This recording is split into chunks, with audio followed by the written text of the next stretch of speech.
Hello. Hey everybody. I hope you can hear me. If the voice is too quiet or the music too loud, just let me know.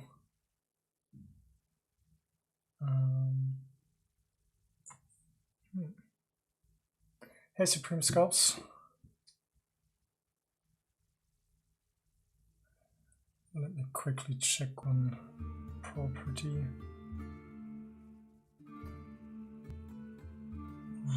Yeah, perfect.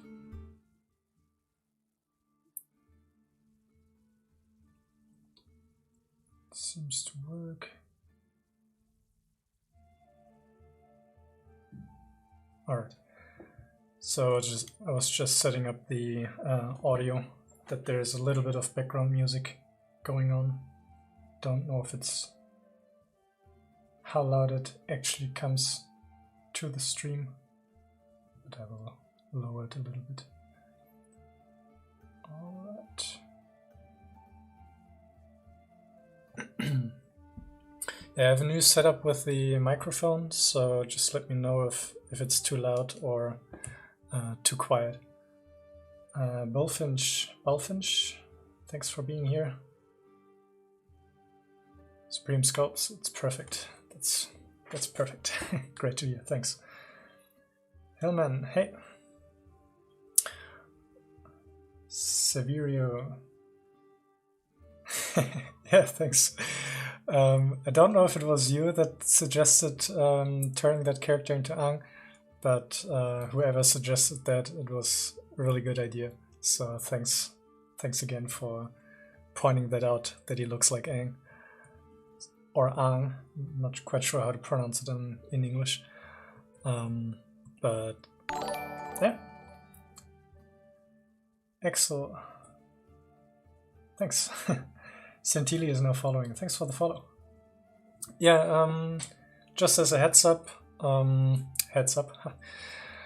I did this sculpt here a few streams ago, and it started as a random character sculpt, and he was a bald guy, so someone pointed out that he looks like Aang, and yeah, I had to put an arrow on his head and create the base for that character. So my aim for today is to give him the cloth and fix a little bit of the eyebrows and poly painting. So in the recent stream I did the texturing here. You can see when I'm zoom in that there's quite a lot of stuff going on there already. It's all hand painted with the default alphas in Zbrush. So Supreme Sculpt, will you do the beard? Yes, I just found out that the older version of Aang had a beard. So, and I heard that he was supposed to I don't know. I didn't watch the rest of the series, so I'm not quite sure what the story was in the end. But I'm gonna do the beard here, and I will fix the eyebrows. I will start them completely from scratch again. And like I said, the cloth, I want to give him the color and the orange kind of shoulder piece of cloth. So I will probably add the shoulders as the body and then put the cloth on top of that. So let's switch back to skin shade 4. Alright, and I already did a test render of the current state, and this is this one. And I did this render in Blender. I used an HDRI image and normal light inside of Blender to light that scene, and as you can see, it's still fairly monochromatic, so there's not a lot of hue variation going on in the render, and I want to put a bit more emphasis on the nose and the lips, for example, and give some slight value changes and a bit more color variety in there. So yeah, I just want to get the whole rendering to the next level and clean everything out. So, how is everybody doing before we start? I hope you all have a good weekend, that you had the chance to relax a little. And yeah, then we can probably jump in and try to get him a proper tribute, The Last Airbender. And yeah, as always, if anyone has any questions along the way, just let me know. I always try my best to answer everything and sometimes even show a few workflows that I like to do, if it doesn't take too long. And other than that, I will probably ramble a lot, thinking out loud what I'm doing at the moment on the sculpt, or whatever comes to my mind. So if you have anything that you want to talk about, just let me know in the chat. And if you are currently working on your own project, feel free to sculpt along. And yeah, let's jump into it, I would say. So I think just for me, I want to get something first set up, so I have the feeling that there's a little bit of progress. So I will block out the shoulders first. So, and it's probably going to be covered by the cloth, but I want to have a solid base that I can reference for the cloth to put on top. And I want to try out the new features of Zbrush, so I'm really excited for that, and see how practical it actually is for a sculpt. So, and since most of it will be covered by the cloth anyways, I will not spend too much time on the accuracy of this one.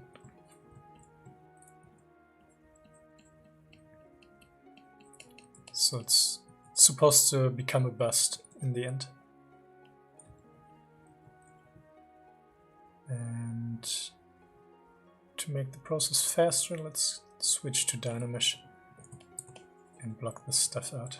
Hey Paul, thanks for being here. How are you all doing? So clay brush is going on here.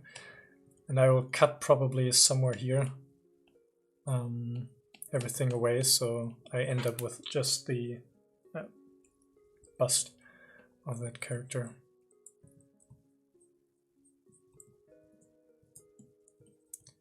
And this white is way too white for me at the moment. Let's turn it down, that it's not as distracting.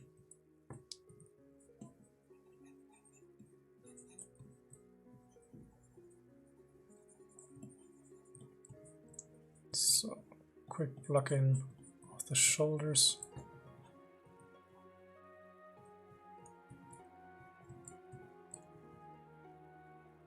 That's great, Paul.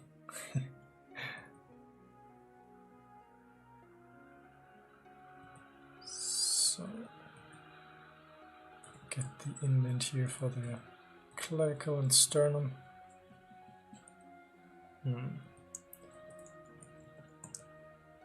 So, maybe I will reduce the amount of polygons so it's quicker to block. I don't have to worry about cleaning everything up too much, since I can't get lost into details. So, few landmarks here and there for the muscles.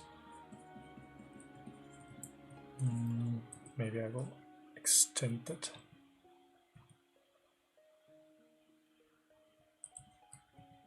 So I have more of a complete torso.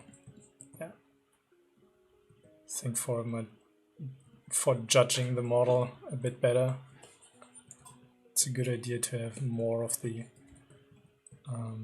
rib cage in place.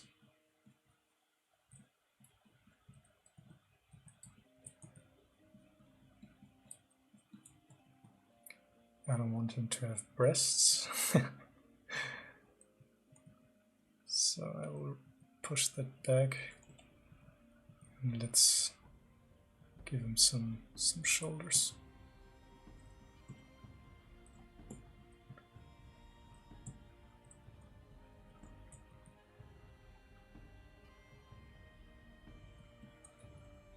So, some shoulder blades.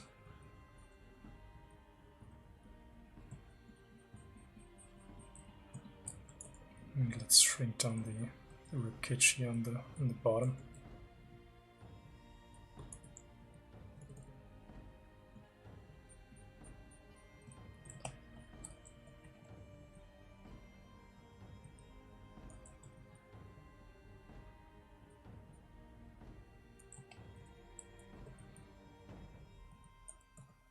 I think I have to scale the whole thing up a little bit. Not too much. Just looking for ways that make it look like a heroic kind of character and not derpy looking.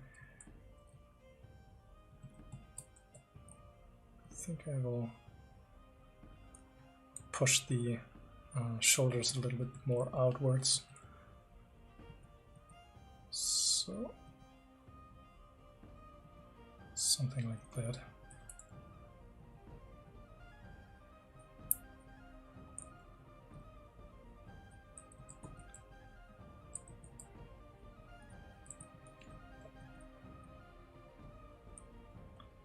Alright.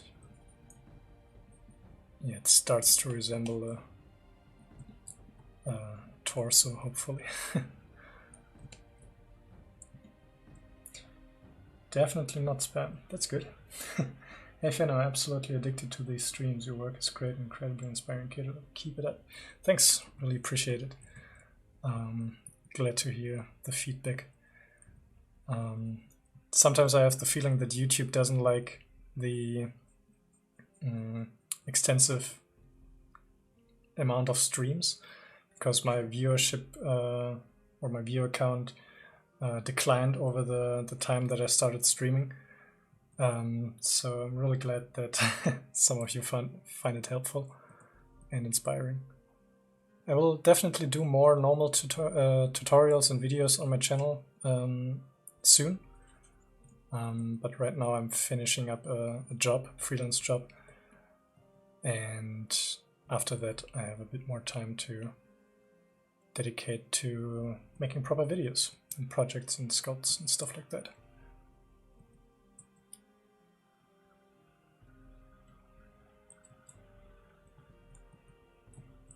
Alright, I think it was too big.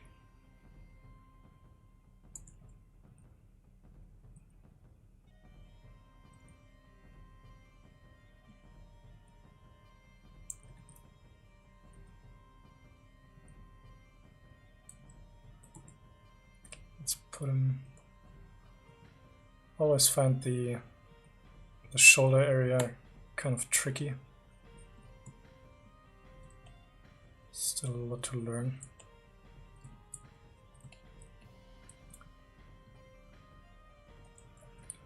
So pushing everything here around. Let's create the arm. And I saw Rafael Grassetti using the method of just extracting the cap here and then extending the arm outwards. So I'm trying that out here as well. So let's use the local symmetry and turn it back off again. And this way I have a separate geometry here for the arm that I can manipulate. And I don't have to worry about messing up the other stuff. Woo's chat is now following. Thanks for the follow. If you just joined, as you can see, I'm working on Aang from the last Airbender. This head sculpt here started as a normal random head sculpt, and it turned into that character by the suggestion of one someone in the chat, and I thought it would be a fun idea to pursue that further. So I started adding the arrow to his head, and now I'm onto sculpting the cloth and refining everything. So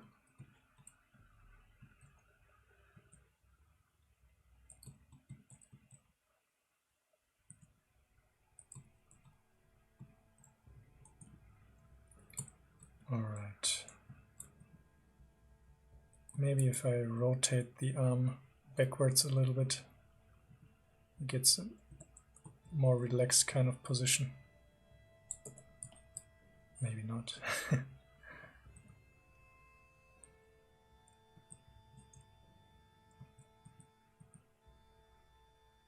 So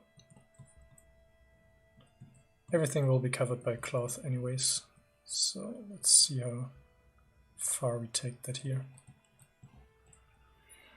And I think I have to make the color in a way that it covers the seam here. Let's see if we can get that going. And let's merge everything together. Just the body. I want to have the head separate, since it's already unwrapped, and I did a test render in Blender already, this one here, and I want to reuse the shader and connections and stuff like that, so I don't want to mess with the head itself.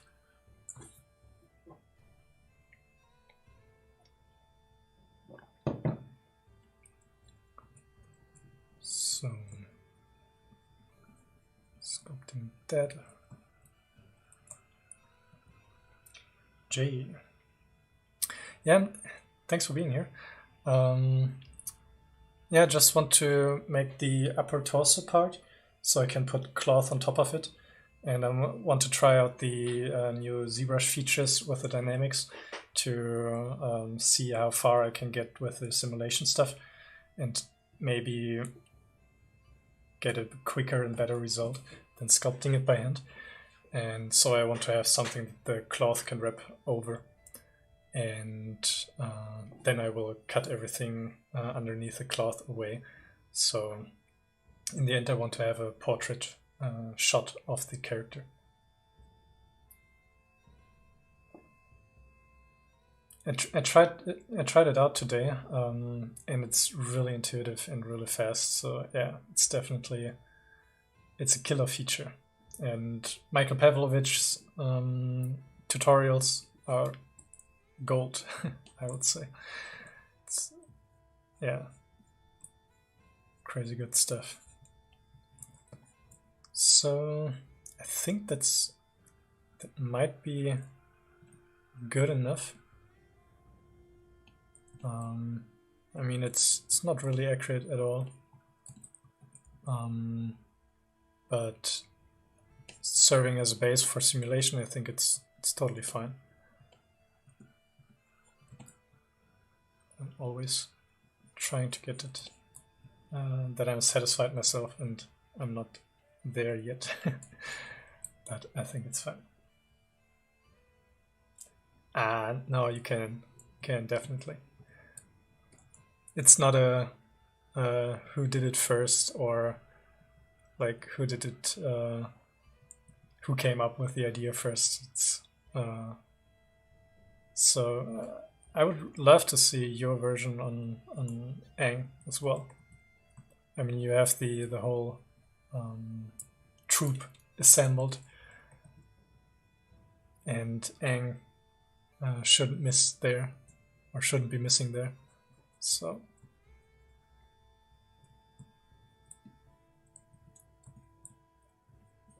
don't let that discourage you in any way.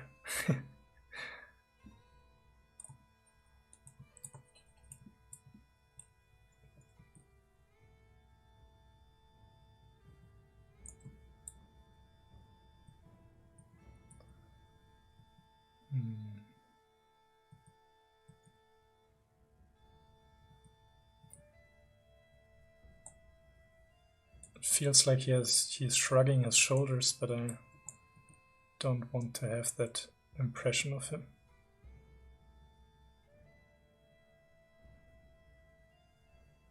More like this.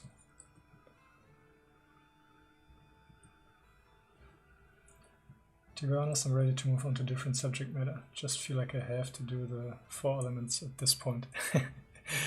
Yeah, you have to finish what you started, man. But I can understand it as well. Sometimes you worked on something for too long and then, yeah, you just have to move on. Yeah, I searched of his older representations in the series, and I never knew that that character existed in an older form, so it was quite the surprise to find that image here.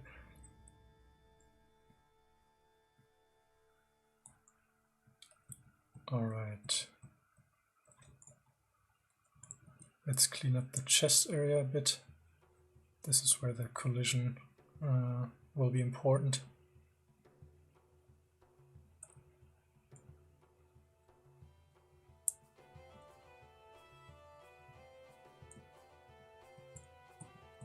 So.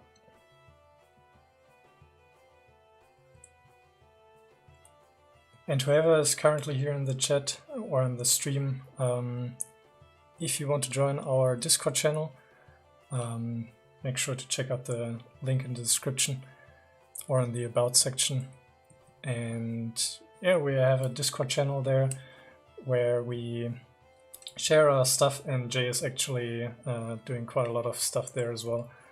So yeah, it's really fun to see what everyone is working on, and yeah, we're sharing tips and tricks and stuff like that, so it's worth checking out. Jay, I really want to do Rayla from Dragon Prince 2, but just do that as an additional study and keep it to Polypaint in Photoshop or something. Could be a good idea. I think it's still in the same, so you would still be in your kind of comfort zone with the character design and stuff, but yeah, it would be nice to have more character studies.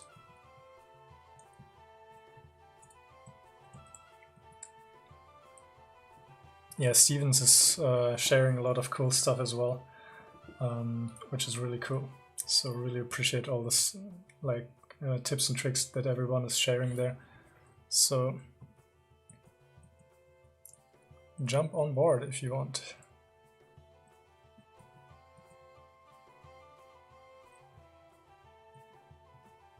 Yeah, he's amazing. Really generous with his experience as a recruiter and stuff, and so hope more people will join, that it grows over time. It would be really cool to have more people sharing their insights. I think the internet is sometimes too big, that it's really hard to find the specific things that you're looking for, and having a small community that can point you in the right directions from time to time, that's really cool.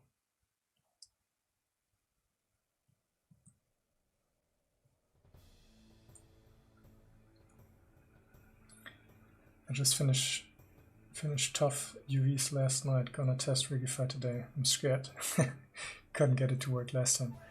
Oh, that's cool. Yeah, I think I do have a Rigify resource somewhere.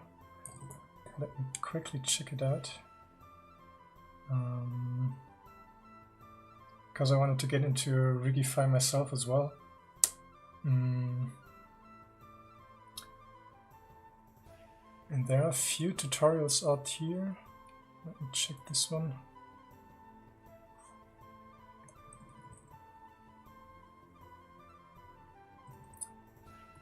Maybe you can, yeah, I think that link should be posted. This seems to be a really cool tutorial about Rigify. Maybe it is useful for you as well. So yeah, most of the time I find that actually the small small advices or suggestions of how to approach certain things make a huge difference, especially when you get that regularly.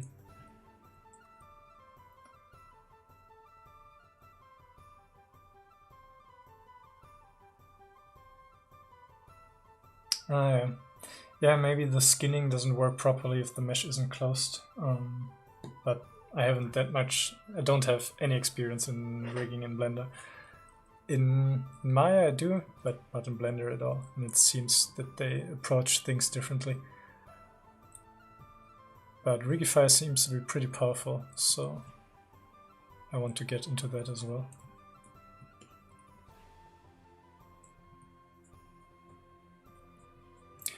Alright, I'm fiddling around too much with the body. It's just a base. Ah, I see. Yeah, I think he's the most popular one when it comes to Rigify. He seems to really know his stuff. Alright. So how am I gonna approach the color and stuff?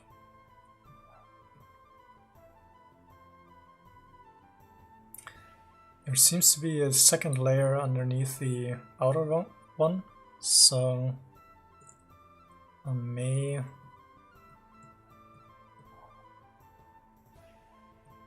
create the inner one first and then on top of that the outer one.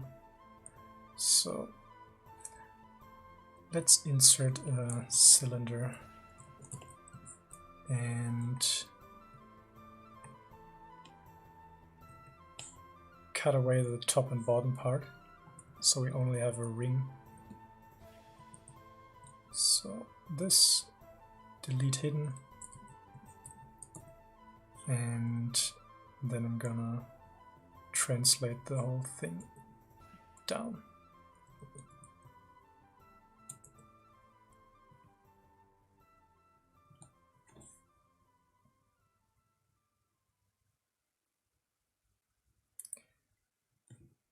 Alright, so the red thing just sits on top of, yeah, it's like a scarf or something like that, and the collar is connected to the rest of the shirt, I guess. Maybe just to add the seam of the head, I will add like a fake second thing here. So let's try something out here. So I want to go to the dynamics setting. Let's actually remove some edge loops here so it's more evenly distributed. Something like that. And I think I will subdivide it once, just once. Increase, subdivide, delete lower, increase all. So it has a fair amount of polygons to work with. And now let's see, collision volume. And then I set the gravity a bit lower, simulation iterations a bit higher, like 200 or something. And let's increase the firmness as well. So let's see what we get. The firmness is too much, and probably the gravity is too low. That goes in the right direction, I would say. Maybe we can increase the firmness again.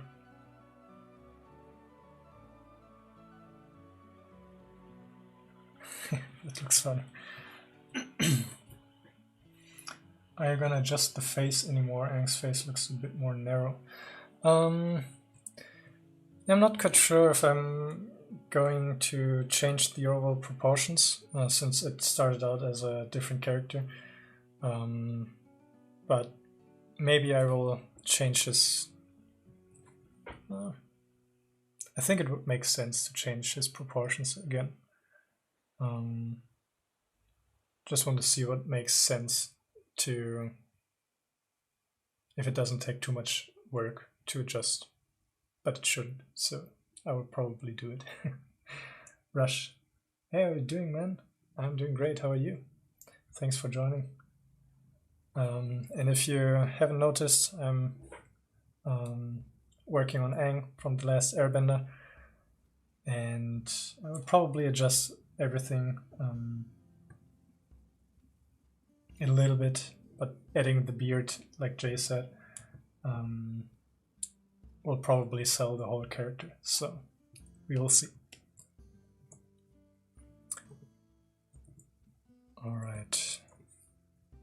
The folds don't look as good as I wanted, so let's reduce the firmness again. Something like this. And I want to use the transpose cloth. So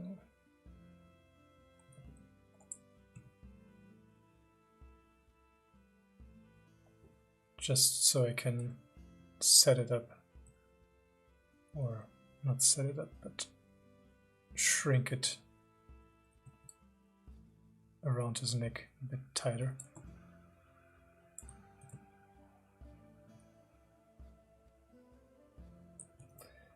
Let's see how it looks with the dynamic subdivision and the thickness turned on.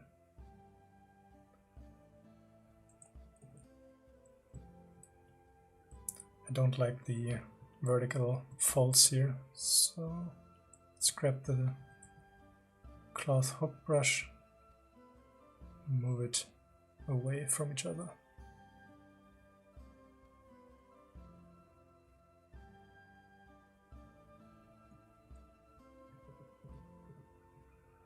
So it's really interesting to play around with this stuff.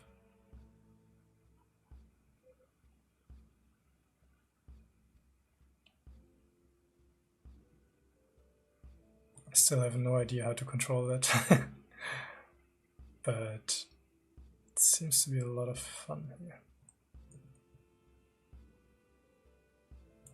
Smoothing is not the best idea.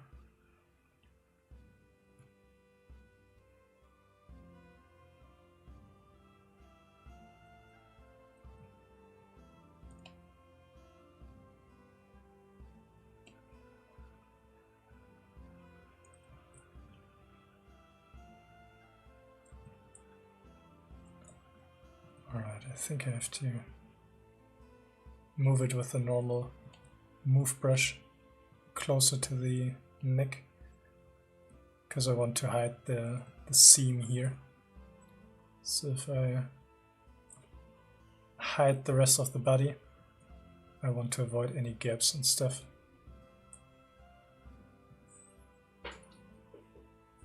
Jay, have you used Marvelous Designer at all? I used it a few times, but I didn't really like the approach too much, since it opened up a whole new industry and competence, I felt.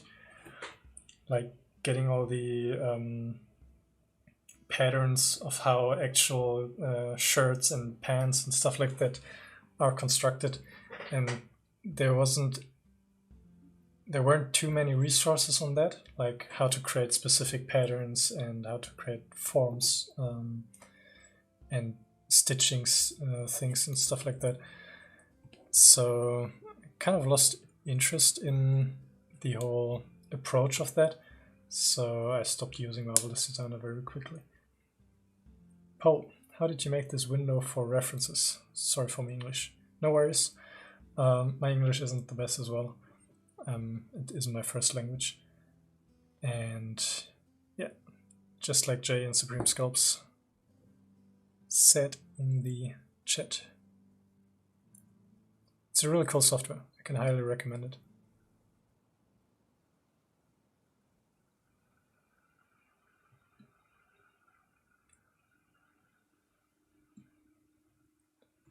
it changed my approach of gathering references quite a lot.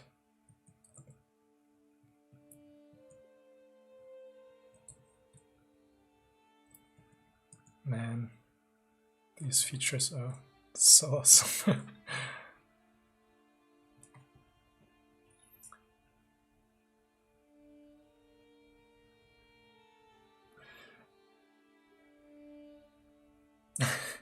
Thanks, Jay. Yeah, this was another thing. I think they optimized a few things, that the topology is better and the export caches and stuff are more in line with the normal software packages, but I found it still quite the pain. And now that Zbrush has these features, there's no real need to switch the program anymore, which I really like to avoid, switching back and forth between programs.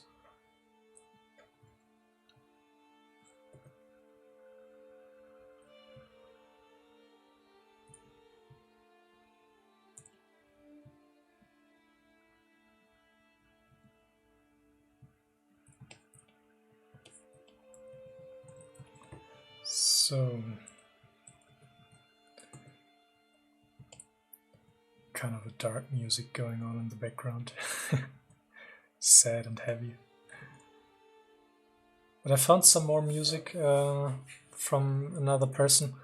I don't know his name at the moment. Can't remember.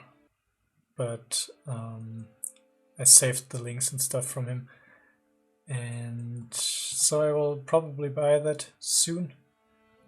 And then there is a bit more variety in the music in the background. So.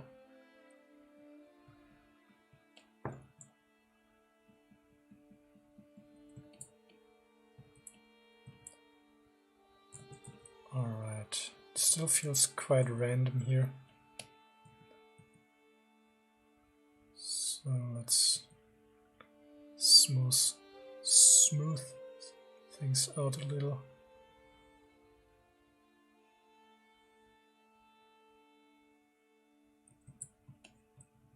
And maybe like this.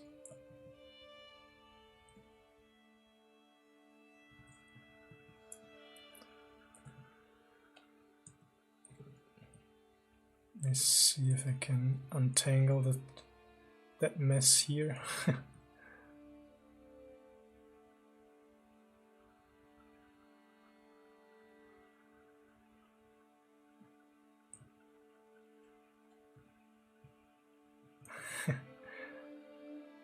It's such a different way of sculpting with these dynamics on.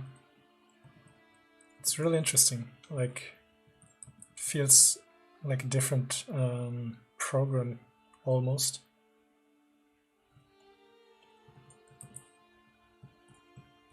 Since the brush behavior is so, yeah, I don't know, it lives on its own, it feels like.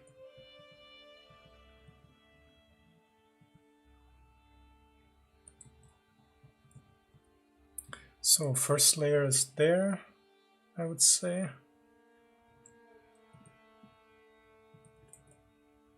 So push this closer. Yeah, it's amazing. I don't know. I find the combination of this technical stuff, that the computer is doing a lot of work, and the ability to control what the computer is doing. When that is like really user-friendly, this is where the magic happens, I would say. Really cool stuff here.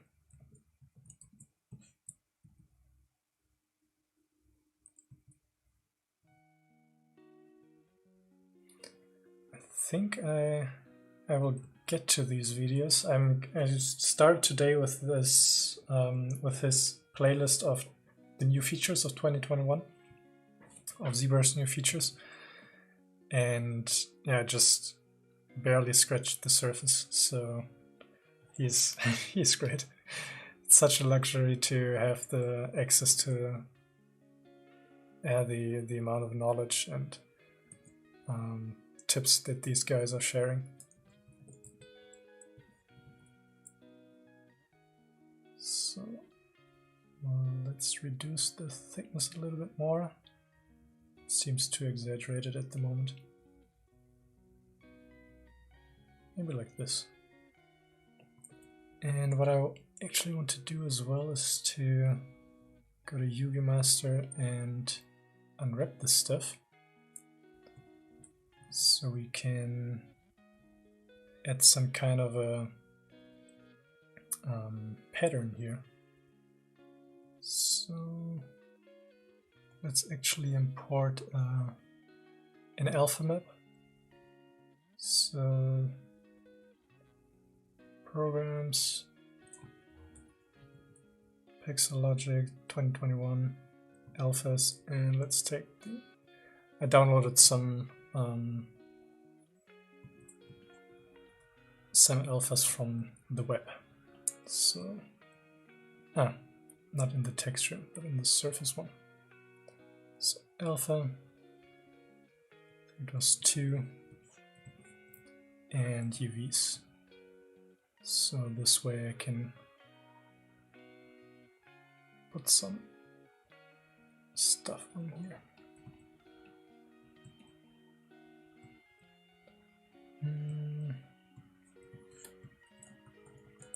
Let's go into the UVs here, and I want to rearrange them so the pattern looks a bit better. So switching back to the normal one, now it looks much cleaner. Tibalo, hey, thanks for being here. Akia, hey, glad you made it. Yeah, it's been a while.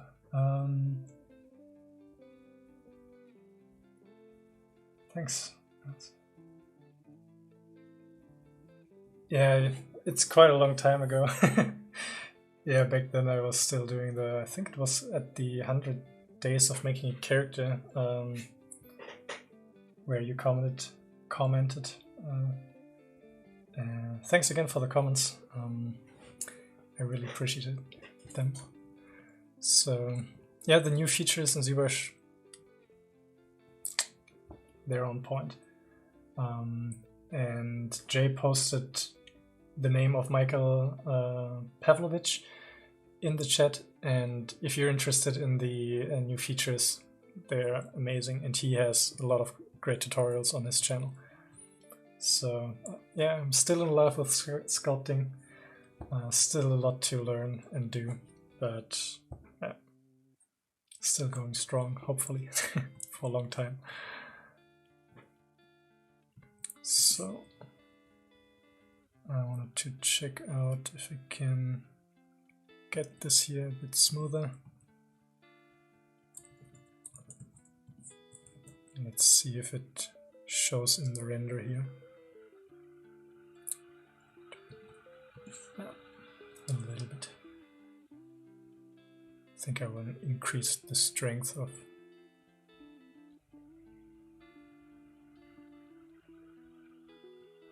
the alpha map a little bit.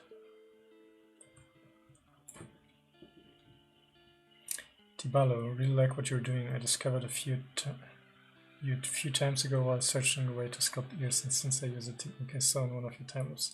That's awesome.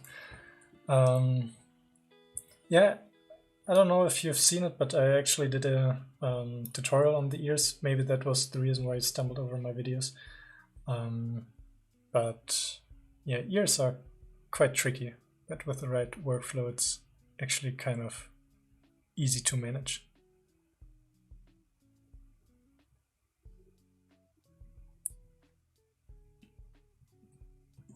So let me check that one again. Just want to see if I'm using the right direction of the noise, and this looks much better. So I will leave it like that for now and move on to the next one. So now I want to do the proper color that is split in the middle. So let's duplicate this one and go back to the beginning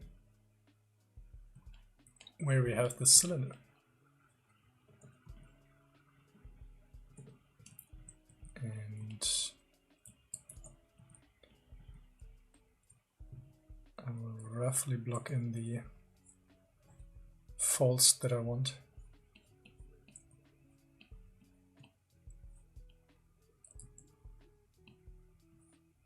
Maybe a bit of asymmetry here in the back. And what I want to do here next is to delete a few faces.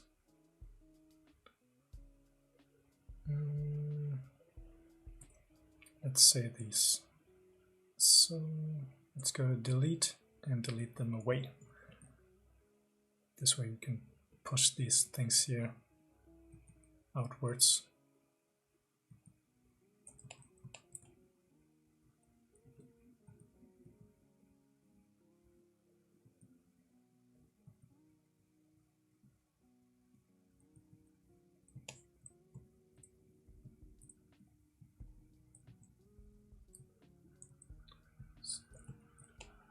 I want to retain the round shape of the collar, so I'll push everything that is currently poking out back inside,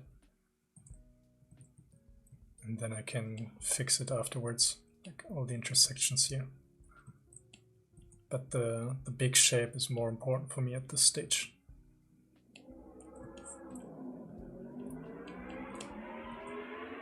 Smoothing out a few things here and there.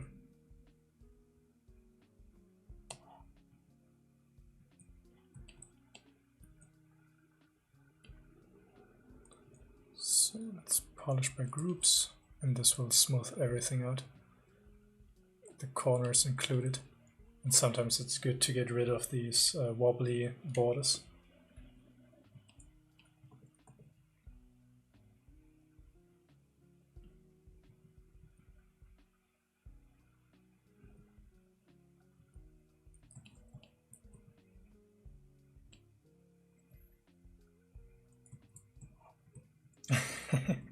Yeah, I just made it not visible, so I sculpted it before.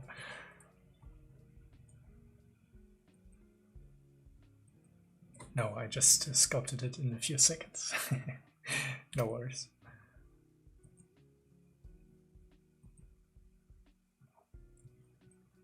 Alright, I think this is too far down here, so I will push all of that back a little bit, because it seems fairly wide in the reference, and I want to get the same feeling across.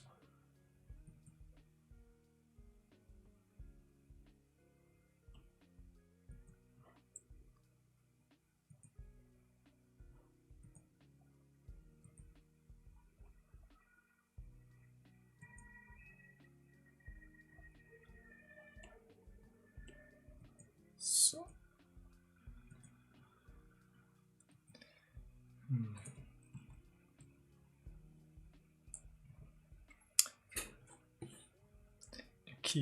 I keep getting discouraged with my sculpting. I have some characters for a video game that I want to make and then 3D print, but I'm having a lot of trouble getting their faces right. I seem to be okay with sculpting their bodies and getting them how I want them, but faces are so hard for me. Yeah, faces are hard. I think that everyone, me included, jumps directly into the faces, but they're actually the hardest part of the character. And we're so used to seeing other faces, and the brain is so focused on seeing faces and everything that it's really hard to make justice to good-looking faces and stuff. So yeah, try to stick with it. It will get better over time. And at a certain point there will be a shift where you will see that your sculpts will come to life. And this is something that's worth working towards, I think. And yeah, so I'm sure you will get there. It's a bit of practice involved, and it takes a bit of time. And the paradoxical thing is, the better you get, the better you will be able to see your own mistakes. So it will feel like you don't progress at all, because you see more mistakes the better you get. But try to make screenshots or renders of your models and save them in a folder. So whenever you finish the project or you have a work in progress, make pictures of it so you can come back later to them and see how much you progressed. Sometimes it's really helpful to have that to keep yourself motivated, that you're still on the right track, and yeah, that it's not all mistakes, but there's progress in there as well. So yeah, stick with it. I'm sure you will do something that you really like. And if it takes a few attempts, so be it.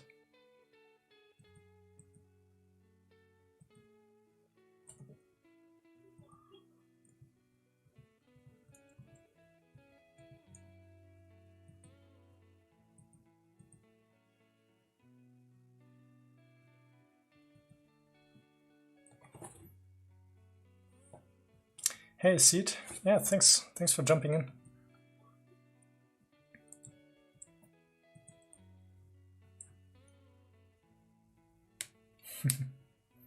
Perfect. That's awesome.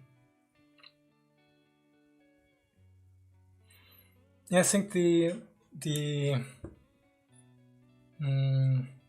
valuable thing about speed sculpts is that you detach yourself a little bit from the result.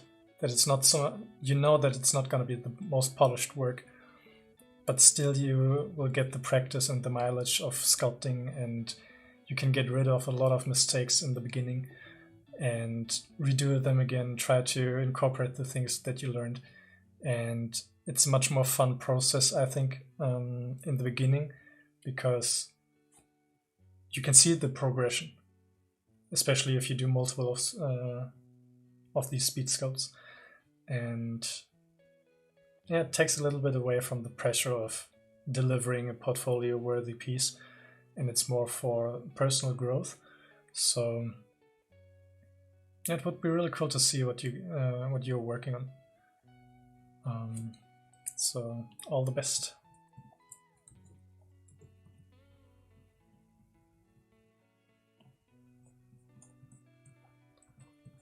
So it feels like there's a little bit of a shape going on here, that it's not too straight.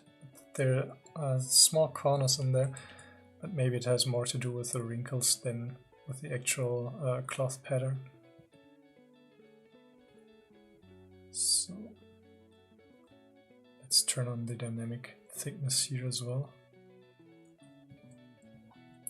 And to 2.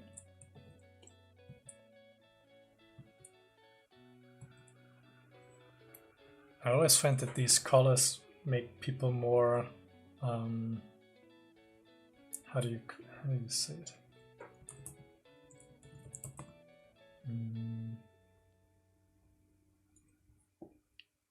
Elevated, superior, lordly, something like that. It feels very high status like.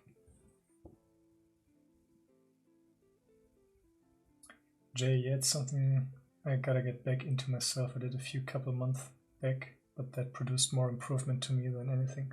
But I've always been trying to tackle the whole pipeline.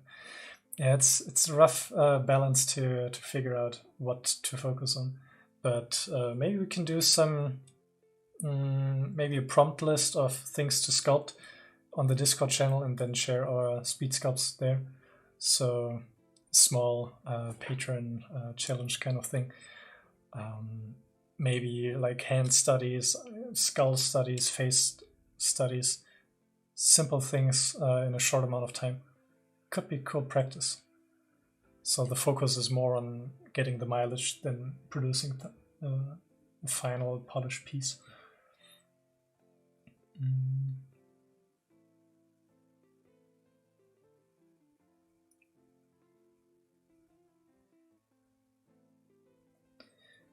key, and I think the problem is that I go straight from making my own characters, and so I already know what I want them to look like.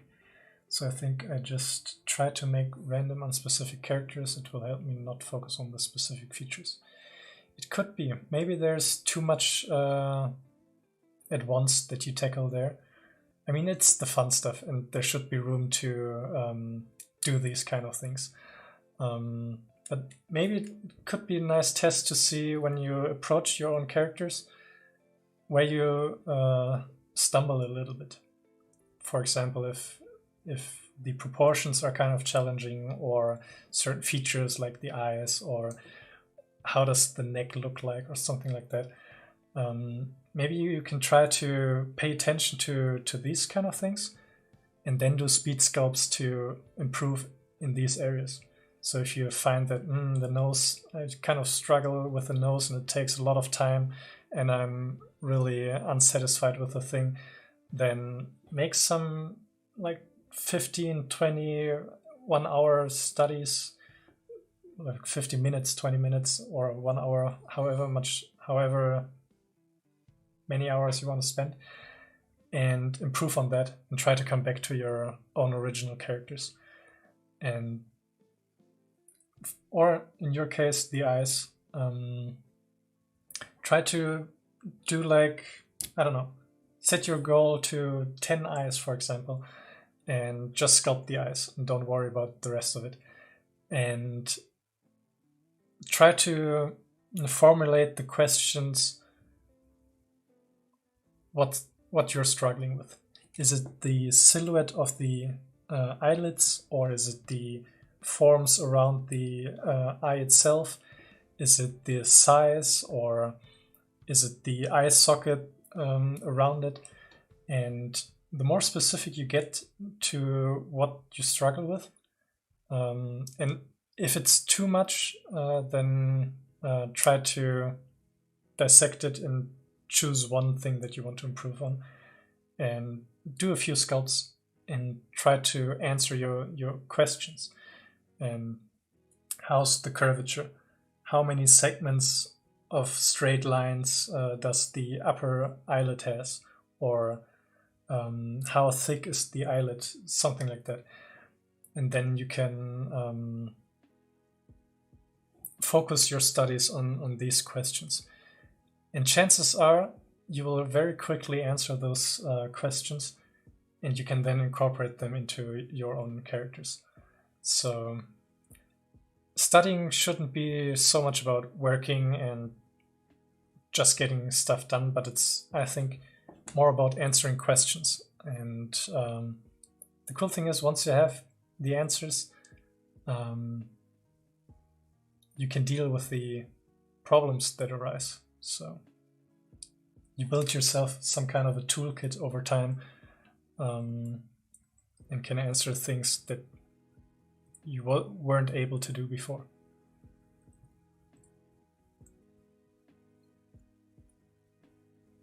That's awesome. Perfect. All the best.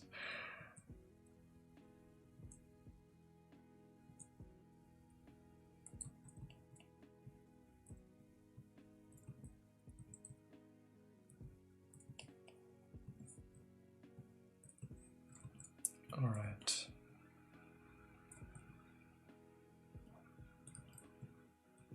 So, all right, now that this is in place, let's see. I think the resolution is maybe good enough. I want to simulate that here a little bit. So transpose cloth. Let's see what we get.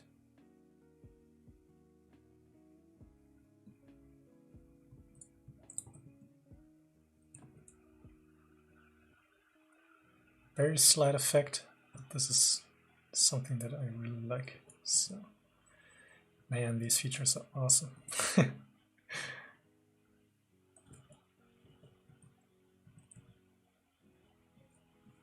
Cool thing is that even if they don't create the specific faults that I'm looking for, they give me the the patterns that make the cloth feel natural. And then I can take them as reference and enhance them or change them up. And that is so cool.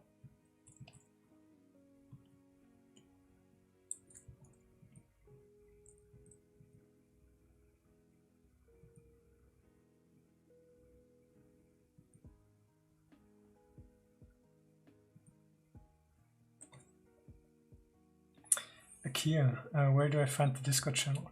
It's part of my Patreon page. The links for that are in the description. And yeah, Jay, for example, is in the Discord as well. He's sharing a lot of his stuff.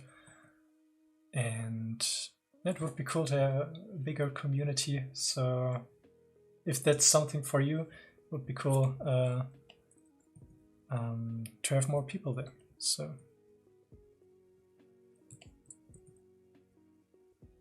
yeah, but yeah, the links should be in the description.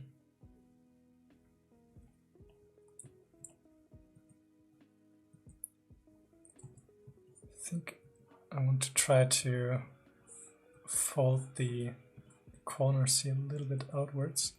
So I'm going to use the cloth hook brush with a low intensity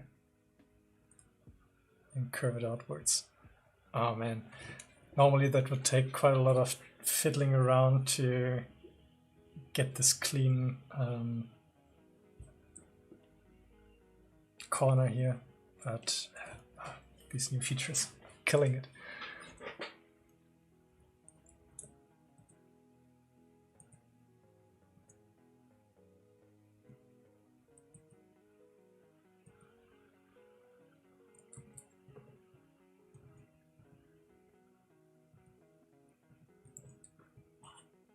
All right, I will mask the bottom part here because I want to move everything here upwards a little bit.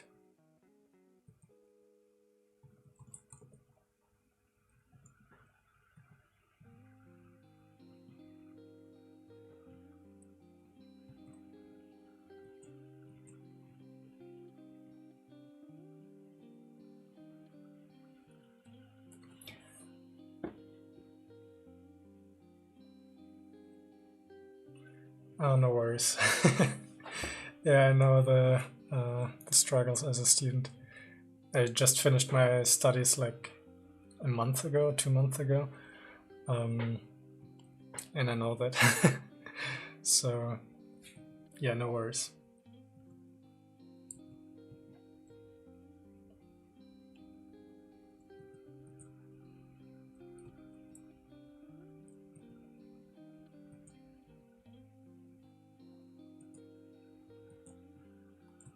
Alright, starting to look better and better. Kava, hey, thanks for being here. I don't know if that's the right pronunciation of your name, but I don't know the Cyrillic alphabet. I'm not quite sure if it's the right word in English. But yeah, thanks for joining. Just so you know, I'm working on the last Airbender, Aang, like kind of a fan art, a random head sculpt that turned into this character, and I'm currently doing the cloth. So, all right.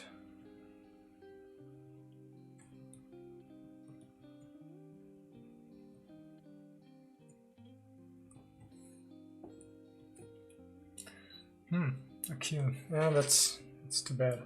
I think a lot of well, there aren't many schools that actually teach the current state of the industry kind of programs and stuff like that. So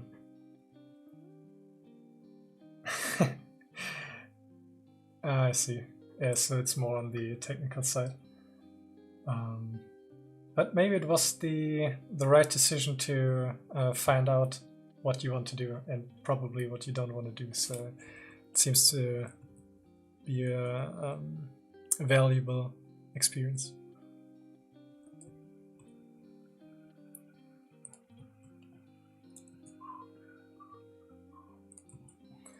Alright, so I will give him a shirt underneath,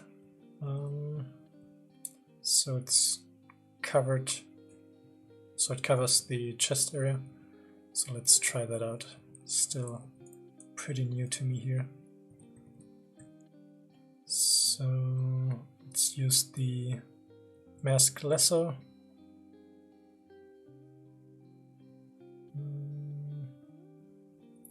How do I do this? Let's do this way. So here's some kind of a shirt.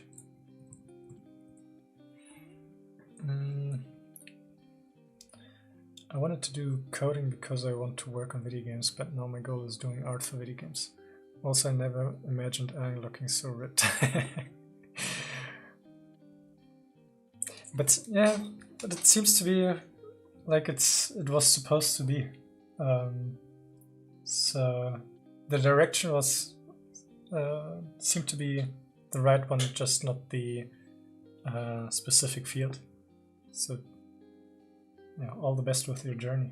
It'd be cool to see what you're doing and how you progress. So, and as always, if there's anything that you like, resources or stuff like that, things that you want to get deeper into or want to get suggestions or stuff like that, just let me know, and maybe there's something that I can help you with as well.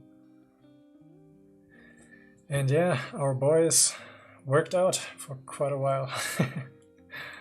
So, I mean, he kind of looks like well in shape in this picture, so I think it's appropriate that he has kind of a ripped body. And it's nicer to look at.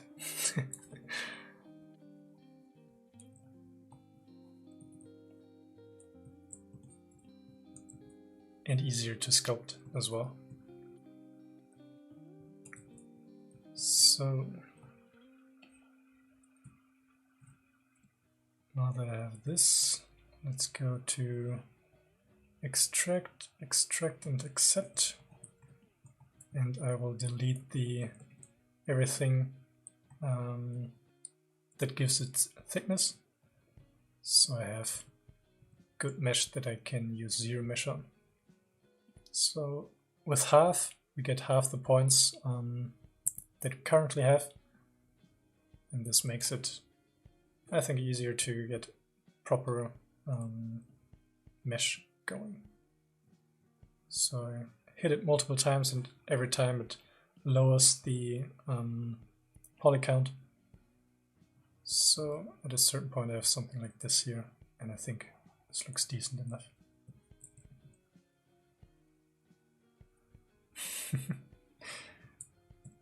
Yeah, there's quite a lot of stuff to do, so it's good to have some energy going. Alright, now that we have that, let me hide the other cloth so it doesn't get in the way of the simulation. And then gonna use, let's see, so recalculation of the collision meshes, and then maybe we can try it already, run simulation. Maybe I have to subdivide it a little bit.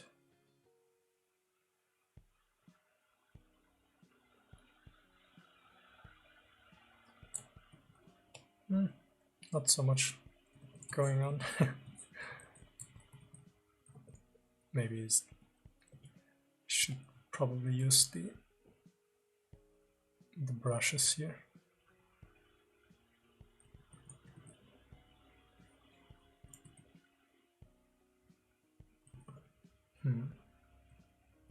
Allow shrink, allow expand. I see.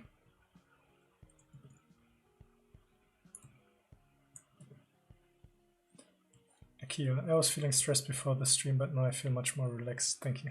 Now I have to go tackle schoolwork. I have a good day as well. It was nice that you joined. It was a long time ago that you joined the channel, and I really appreciate that you still follow my stuff. So glad it was helpful, and yeah, all the best with your work, and have a good day.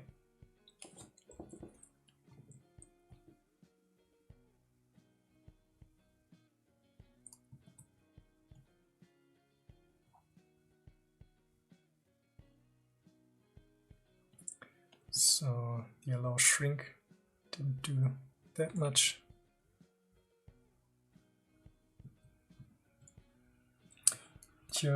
Tiononima, looking good, Finn. What parts are you using Blender for? I'm using Blender for the rendering in the end. I will send everything over to it once I'm done with the sculpting.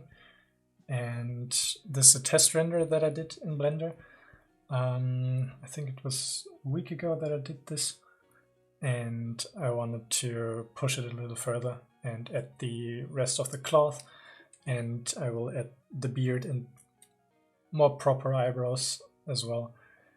So yeah, I want to fix a few issues with this and expand on what I did earlier.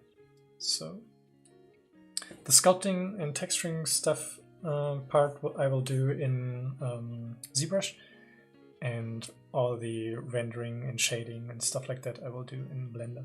So thanks. Yeah, I'm really impressed with cycles so far. It seems to be really cool.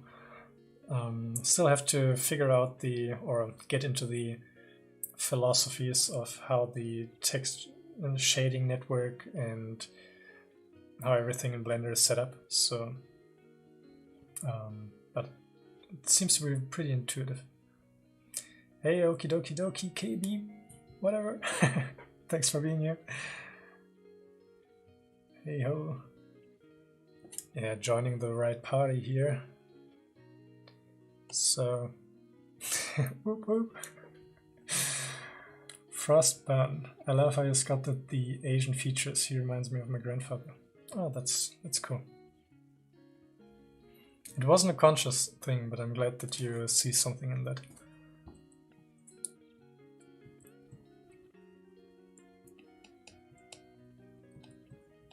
So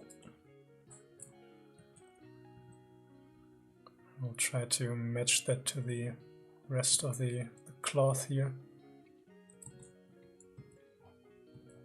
And I will put something on top of it anyways, so it's not a big deal that it's so simple at the moment. Not detailed.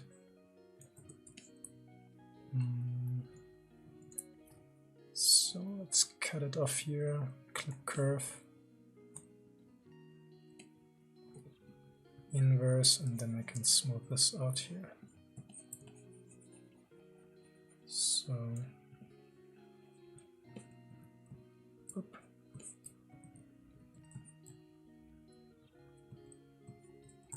Alright, now that that is in place and it looks really bulky,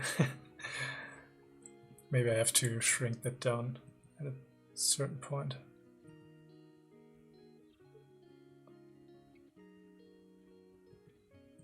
It's quite a thick character at the moment.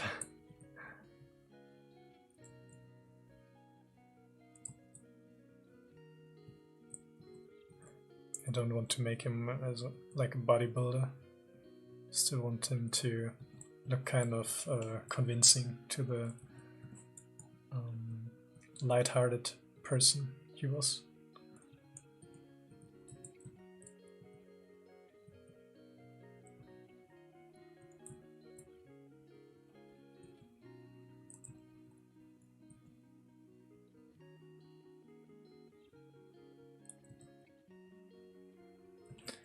And yeah, I will probably have to change the proportions of his head. So Jay, you're right. It's too far off. I mean, he wasn't supposed to be Aang in the beginning. But it will probably add a lot to the character. So let's duplicate this one and use the base of it again. This one here.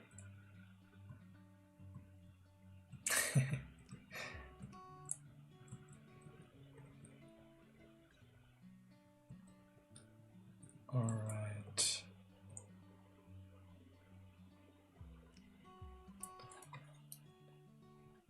Tionanima, I saw those cloth brushes in a Zbrush release vid. Are they actually better than using Marvelous? How are you liking them? I really like them so far. I tried them out today for the first time, so I don't have a lot of experience under the belt yet with them, but I tried out the cloth brushes in Blender before, and they were already quite cool, and they had a lot of cool features in there. But the experience so far with the Zbrush cloth brushes is much more intuitive, much more straightforward when it comes to making predictable results. So, and it's really fast, so there's no lag involved, there's no weird artifacts going on or clipping, and it feels like something that I will incorporate as a main part of my character workflow, especially when it comes to clothing and stuff. And maybe in other areas as well. I'm not quite sure. It can be used for everything, even for simulating fiber mesh hair and stuff like that. So maybe for grooming it will be interesting as well. And adding repetitive things like ropes and I don't know, chains or decorations on the character. And yeah, I'm really impressed so far. It's really cool.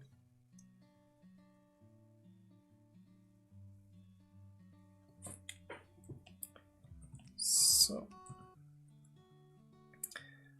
what do I want to do with this one? I wanted to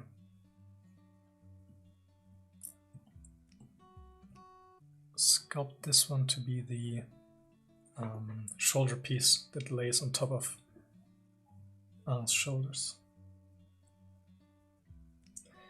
Yeah, it's awesome for character artists, I think. I mean, I don't know.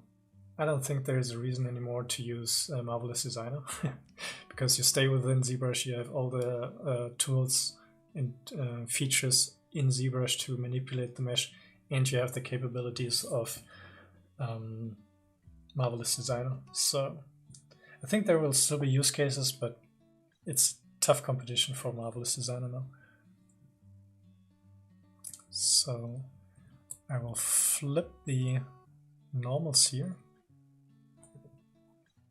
because I want to have the mesh be simulated in the other direction, so to say. And I will first make a big piece of cloth, kind of a circle around his neck,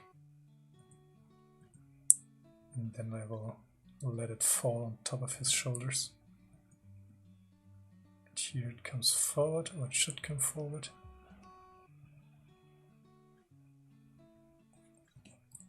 So when you go to the deformation tab, you can click on these circles and they will give you different results. So I think by default there's a small white dot in there and it gives a little bit of polish.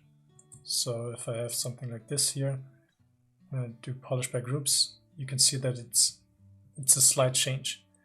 But if I toggle off this white circle and then use the polish by features, it's much stronger. So useful trick. I used to do this like 10-20 times in the past before I figured that out. Ebb and flow looks like a frilled lizard for a little bit. Yeah, that's true. Like he's scaring off his opponents.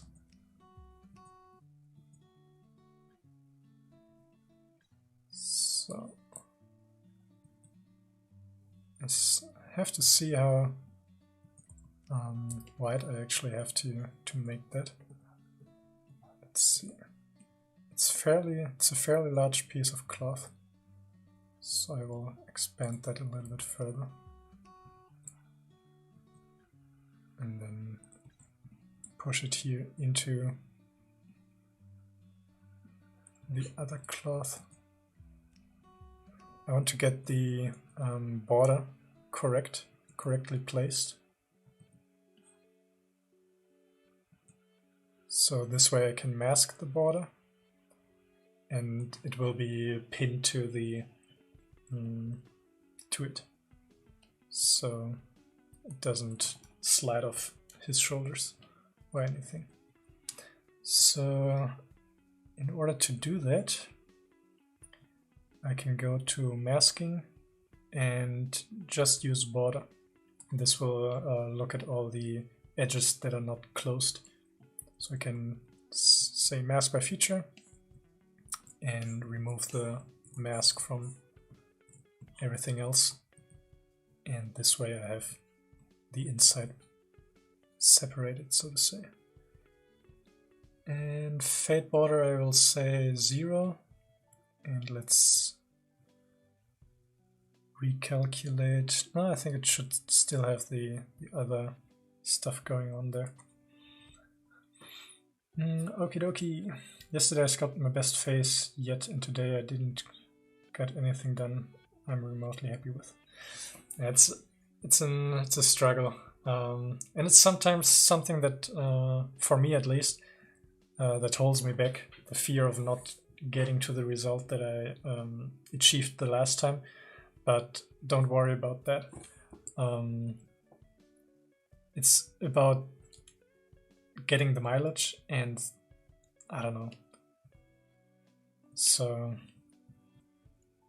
it will happen that it varies, the quality, and try to get the best out of 10.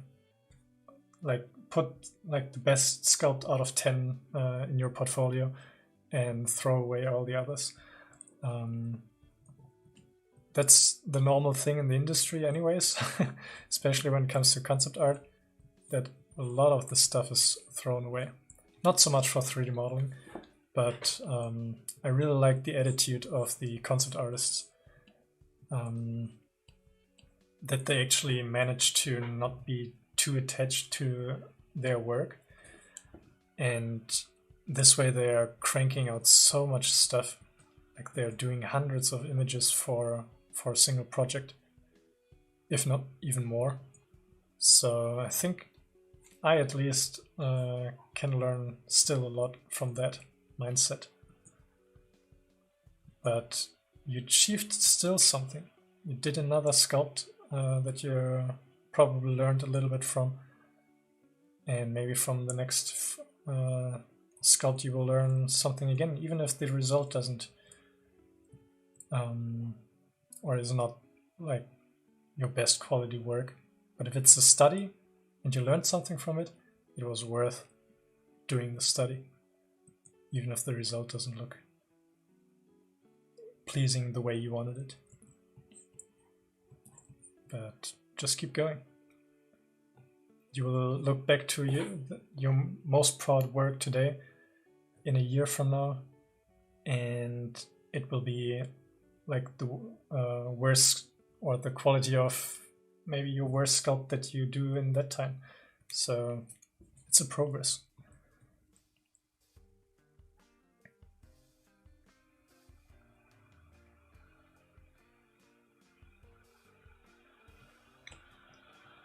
Alright. Firmness is, I think, a little bit too firm.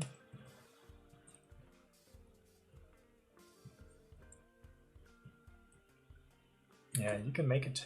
You can do it. You can do it. That's the slogan, right?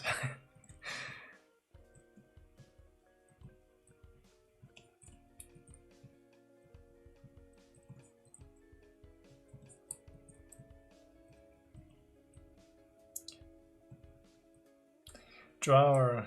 Yes, it is. Finally Finally I managed to get into it a little bit. And I think Aang is currently the best test subject for this one.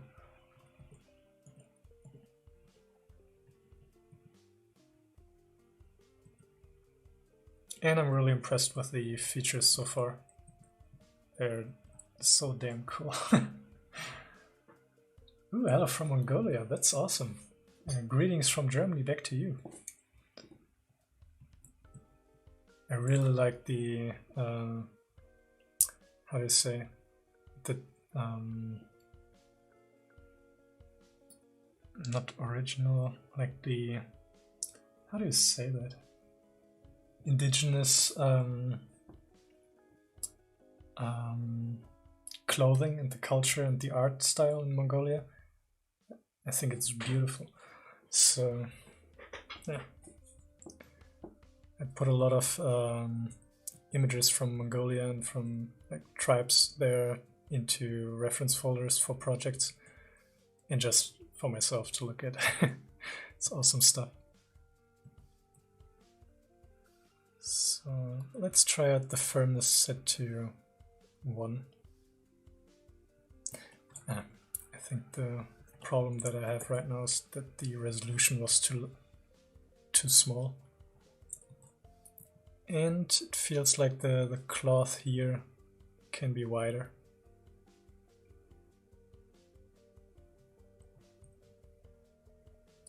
So let's see.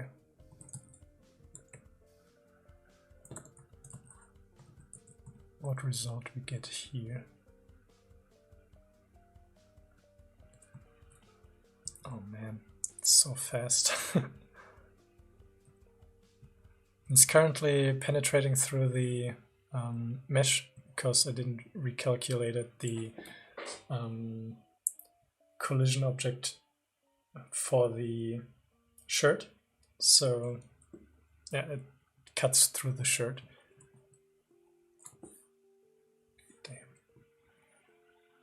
It's so easy now to make cloth. It's so awesome.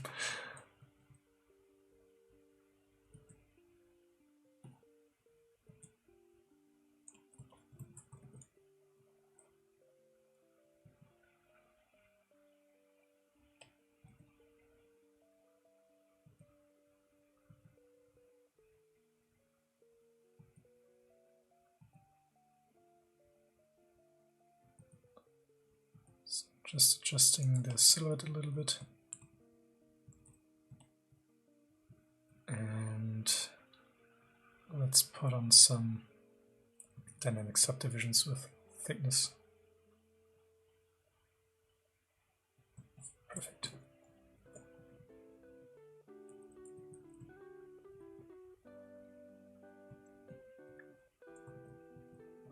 And I will make it that it's laying around the neck and not underneath it. So, Opa. Pressed the wrong buttons.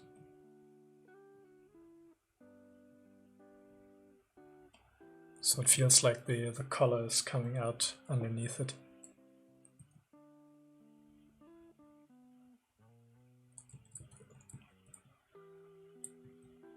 And maybe we can fake it that feels like the color is connected to the shirt. This is what I'm aiming at the moment.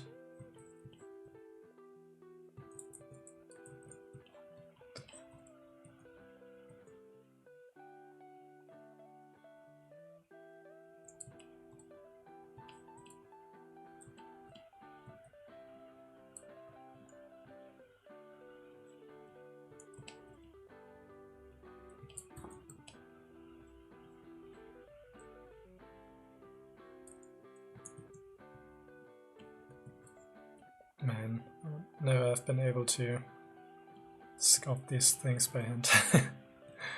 But it would have taken me quite a long time to do that.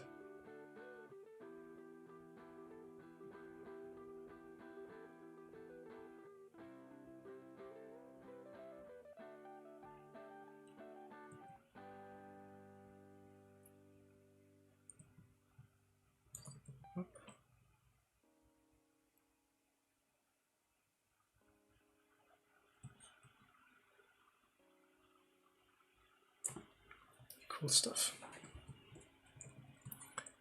Alright.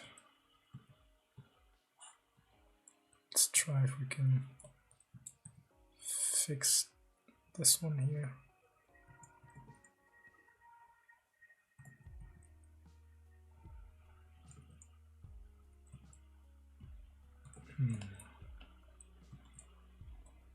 No, I think it's good.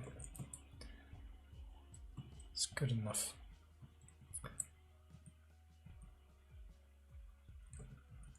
But from the top view, I think I can get a slightly sharper angle in here.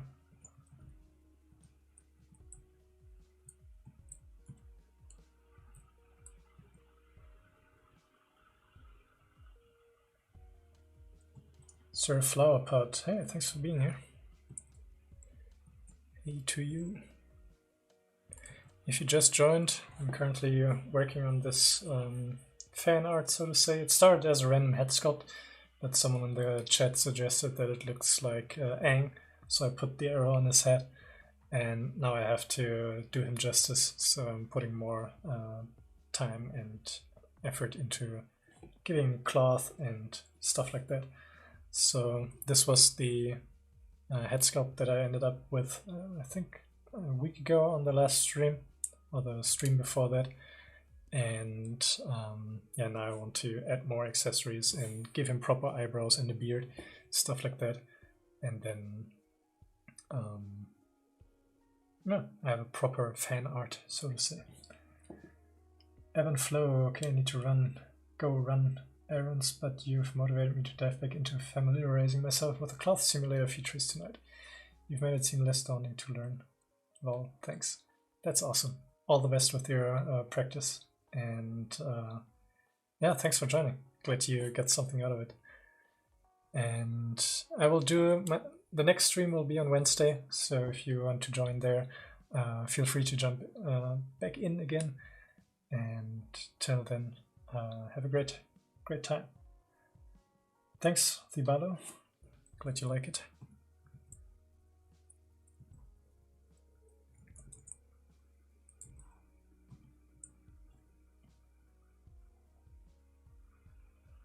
Alright. It feels kind of far away from the...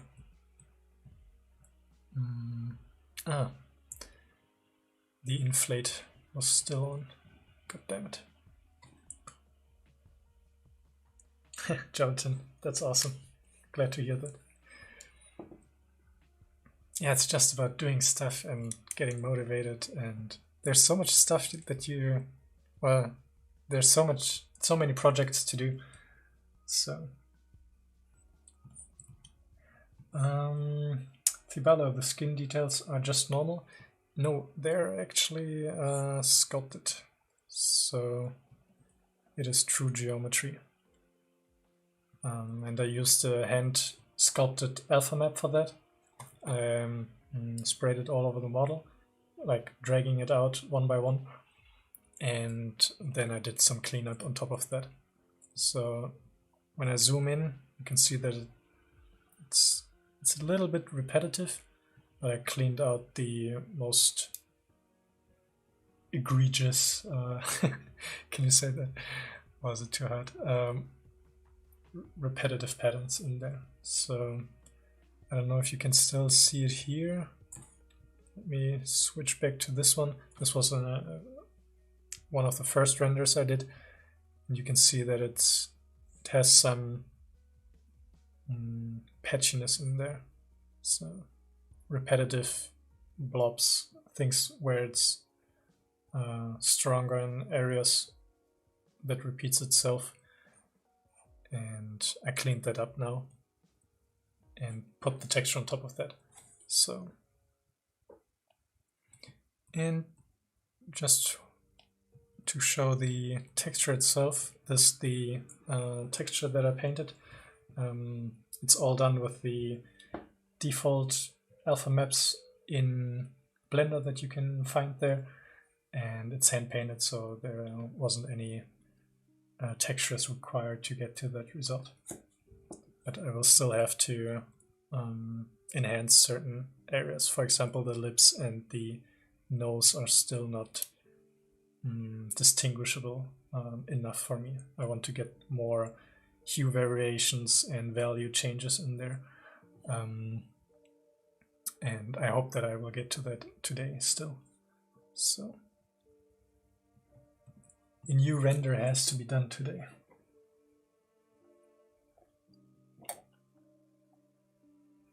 So, quick drink. It's only water, don't worry. So, what I did here was to reduce the inflate, and let's calculate that thing here again. So it's actually sitting on top of the mesh and not floating in the air. Thanks, Tibalo. So run simulation, boom. So dynamic subdivision segments, boop, boop, boop.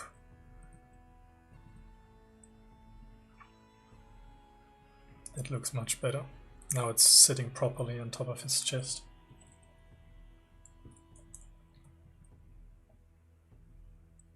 Before that it was floating quite a bit.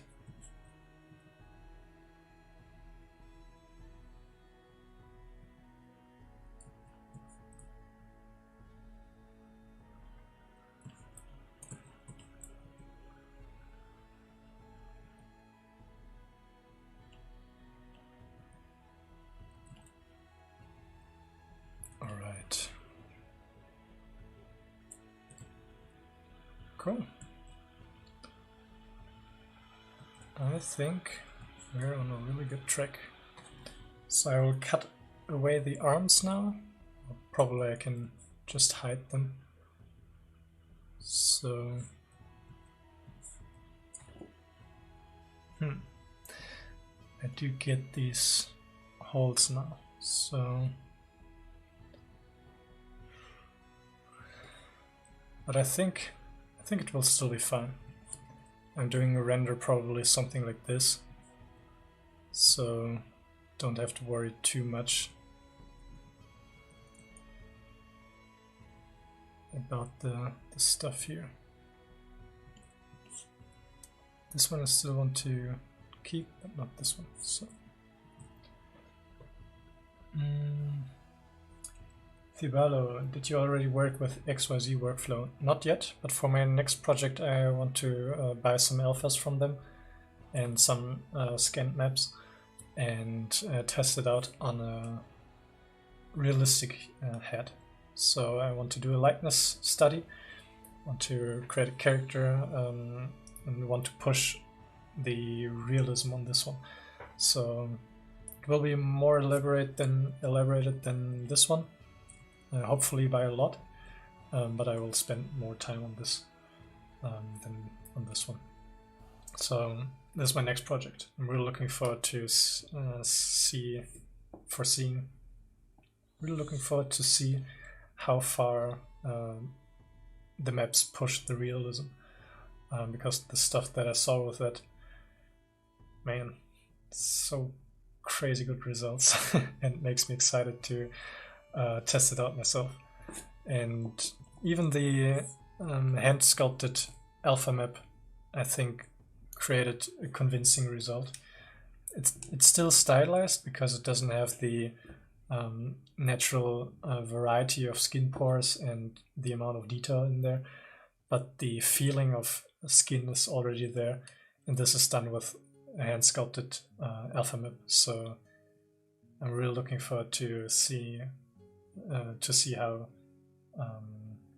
how much better it is with the scanned data. So coming soon, hopefully.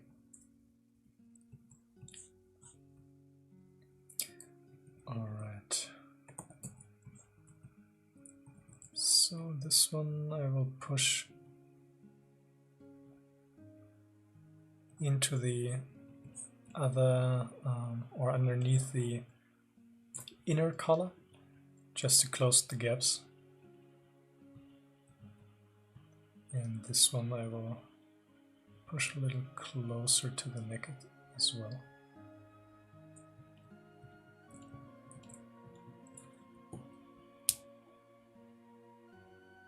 Cool. Yeah, I can't wait to see the results either. So we're really looking forward to this one.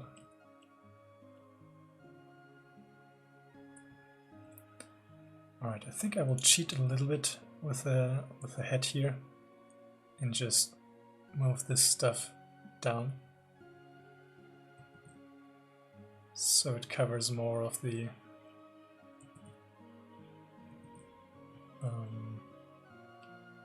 yeah, it just covers more area.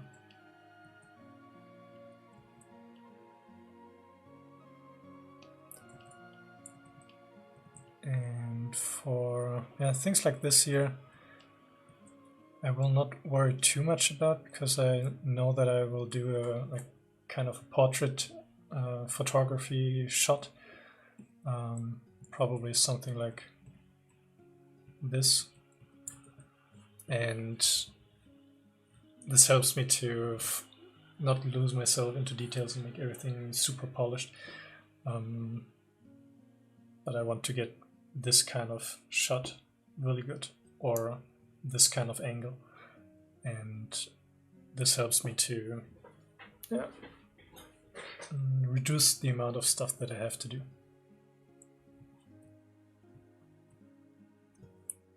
So where were I?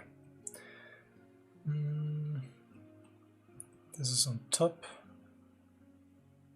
This looks all quite okay.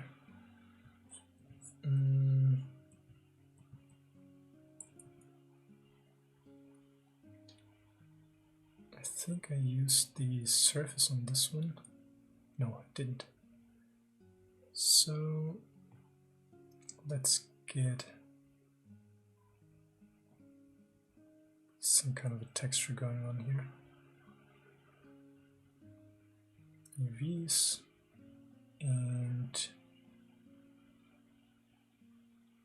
I think this should be fun. And this strength can be increased as well. So let's see how it looks when we render it. It's not a true geometry here, it's just an alpha map. But it gives some nice representation of what we might get. And I think it's decent. Probably have to unwrap it again to get rid of the stretching here and there, but we can do that later. So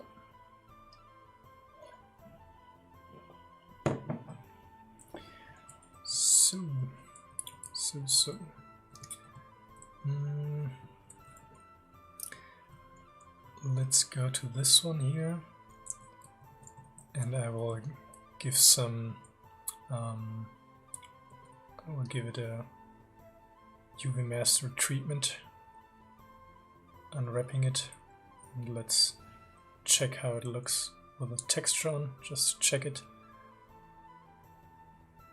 So the seam was set here, which is perfect. So I can increase the resolution here with dynamic. And let's get into this surface noise and use the same alpha map here. Reduce the mix basic noise and reduce the noise scale. Alpha scale. To something like this. I think that's good. Maybe a bit bigger so we can actually distinguish the texture. That's too fine. A little bit bigger. Let's try this. And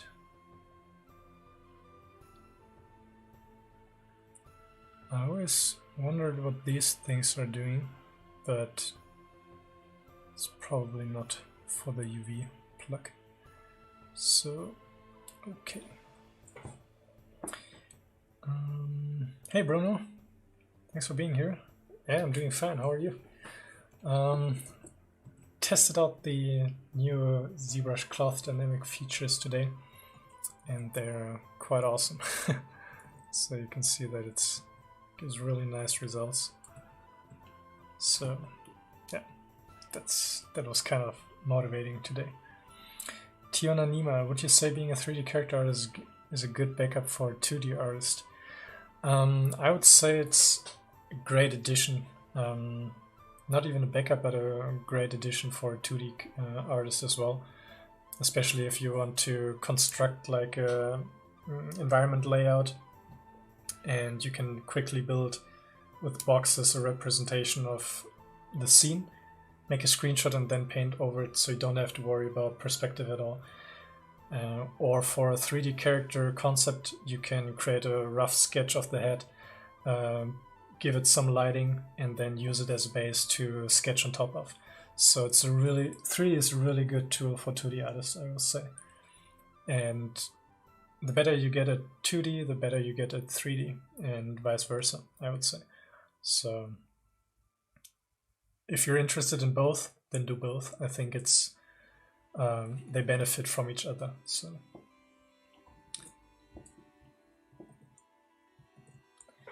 King Films, would you recommend a beginner 3D artist to go to school and learn, or just self-teach themselves? If you don't have a school, if you don't have a school where you would really want to go to, then I would say teach yourself. It's quicker most of the time when you have the discipline to do that, and you will learn more specifically the things that you would probably want to know. So you don't get exposed to random things that sometimes, which is sometimes really valuable for school. But if you know what you want to do, then teaching yourself through dedicated workshops or tutorials on YouTube, or just spending time on your own doing that stuff, I think it's better. If you don't have the luxury of free education in your country, wherever you are, then I think it's an even better route to go to the self-teaching and not going to a school.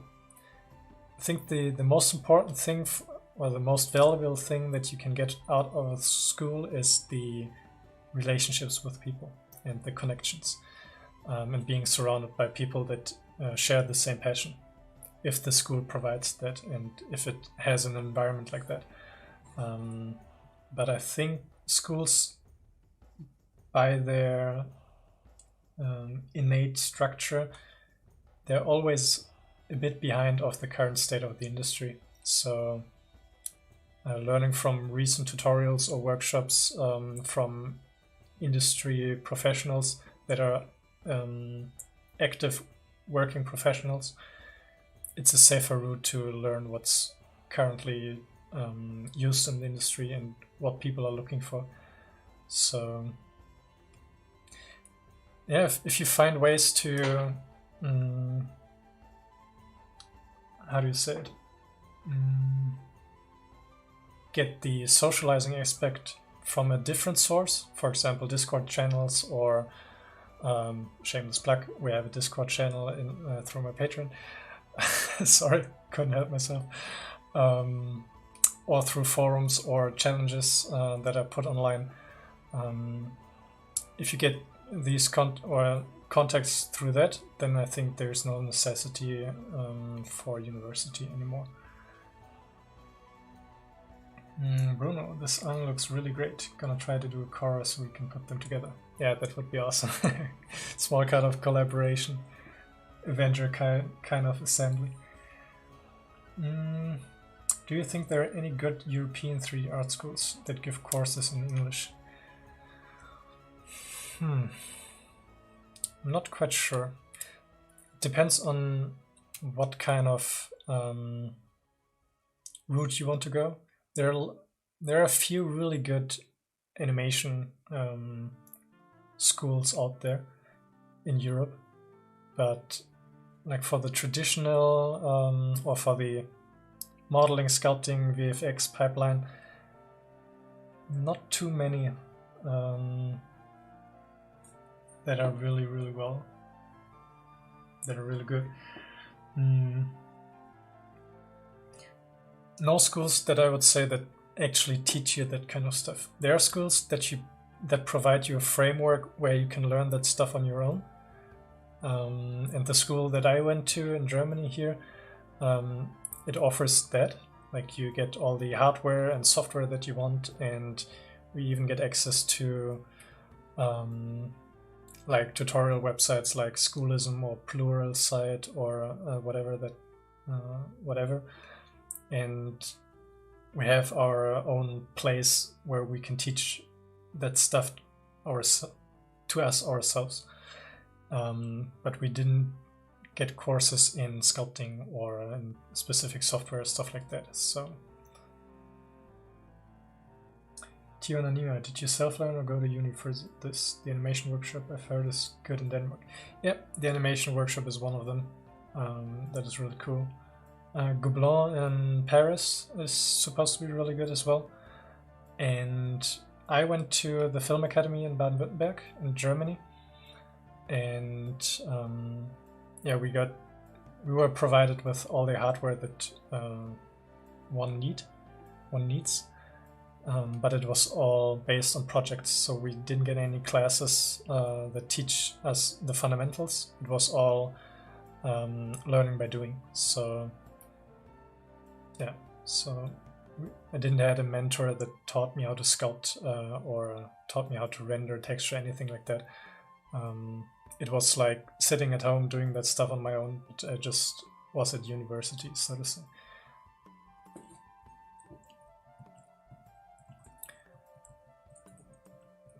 Alright. I think I have to speed up a little bit so I get this stuff done. Alright, so I wanted to change the proportions of the head. Let's create a morph target so we save the current state. If we mess anything up, we can still jump back to what we had before. So using the move brush and looking at this one here, I think the head shape was very square before, so I will make it a bit rounder.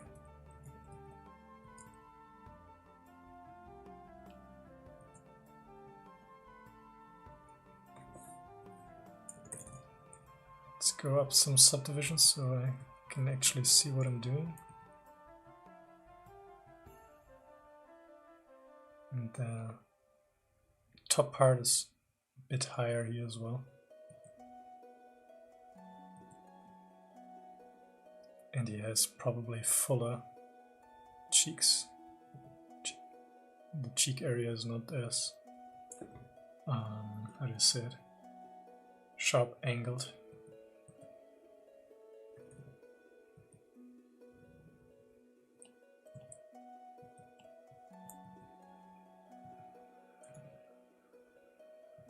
And I have to be a little bit careful how I stretch the geometry, because I will stretch the skin pores as well, and this will not look that pleasant, so I try to keep it as evenly spaced as possible. Alright. I mean, the nose is pretty big. I'm not quite sure if I can, or if I get rid of that one easily. there will still be quite these big stylization going on here, and it will not resemble the reference too much, but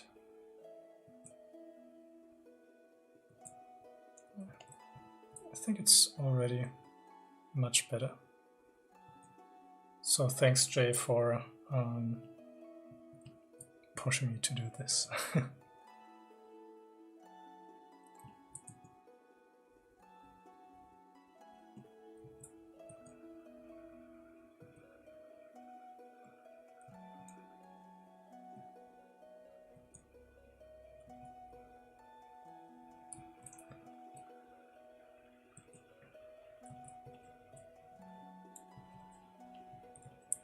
So the eyes are still very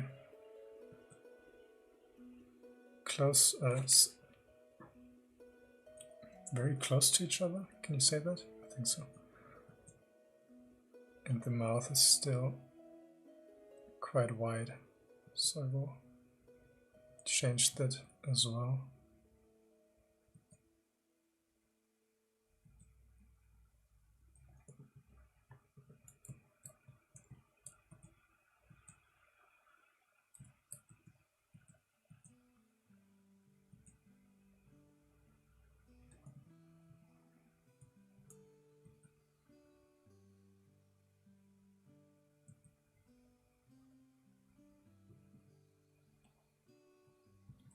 Alright. Maybe I have to lower the eyes in general. Yeah, that looks better. And then the eyebrows here as well.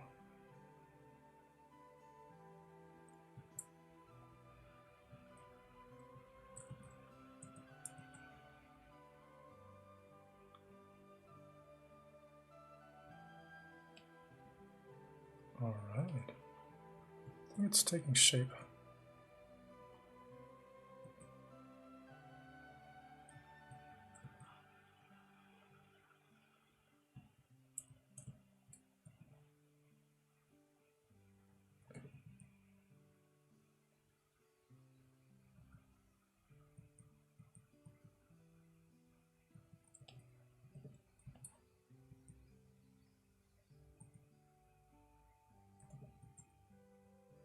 Just playing around with the proportions a little bit here, just to see if I can match the reference a little bit more.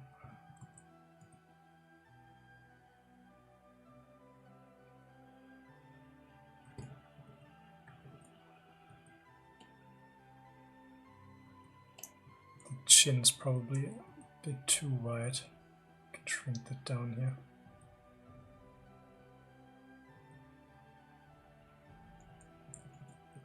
I liked it before.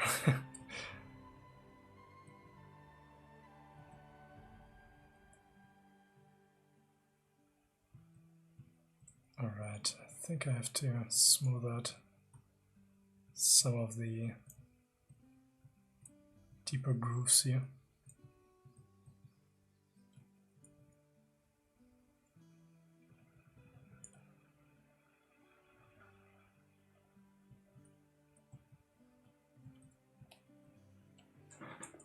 Yeah, I think this will be covered by the beard, some of that.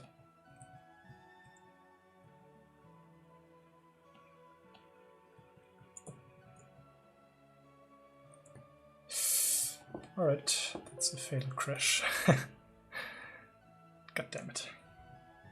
Alright, but it's good that it's a fatal error, because then it saves a tool for that.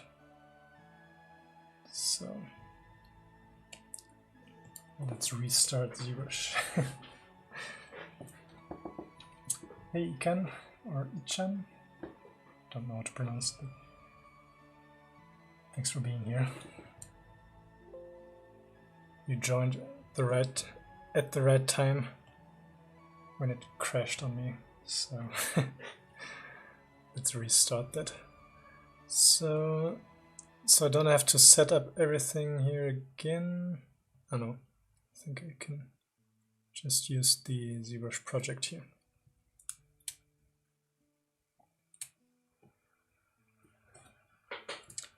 Oh, and my light is way too bright, so I will reduce it.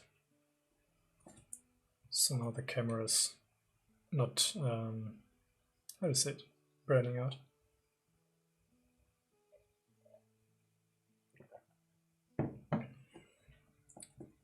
So it's already quite late here. It's 8 p.m. Still not too late, but it's getting there. So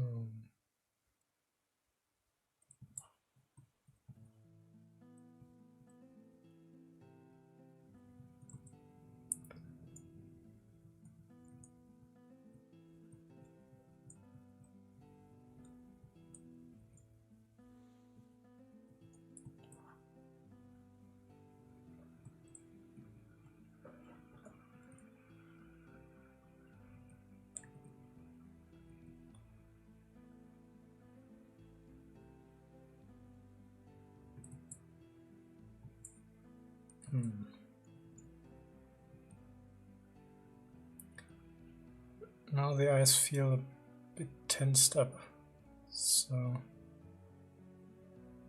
I think I have to lower the line of the lower eyelid. Maybe this will make it a bit more relaxed. That helped a little, I think.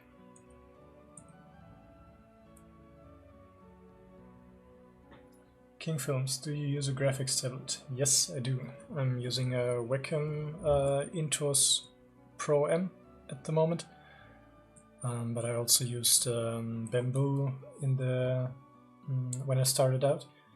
It got too small, so I switched to a larger one, and I use the Huon graphics tablet, a display tablet as well. I have one as well, which is also really good. So you don't have to get the most expensive one, especially if you are starting out. But when it comes to sculpting without a graphics tablet is not a good idea, I would say.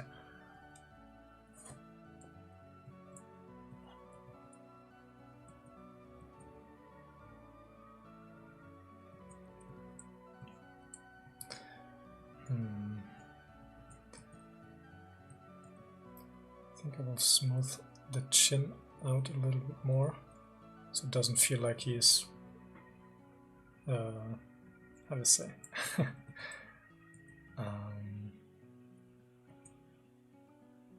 a boy that doesn't behave properly and get caught. Like, how do you say that? I don't know. The expression is kind of angry and disappointed, but in a childish way. Let's see how it changed from the morph target that we saved earlier. It's quite different.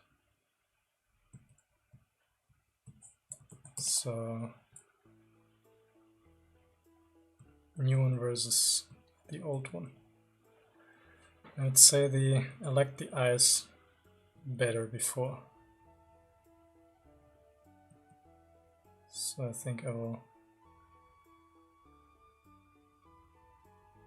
try to get a little bit of them back.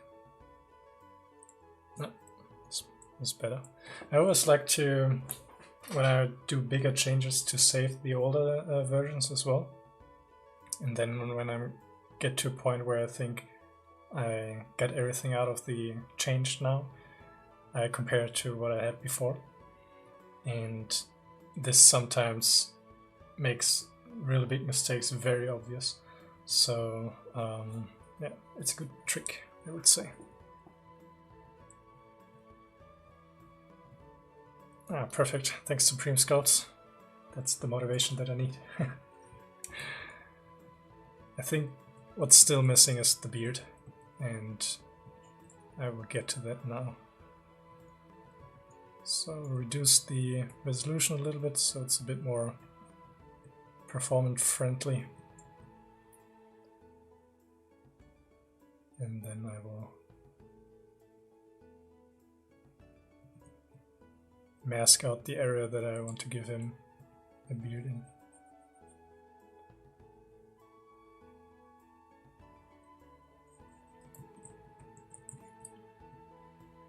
So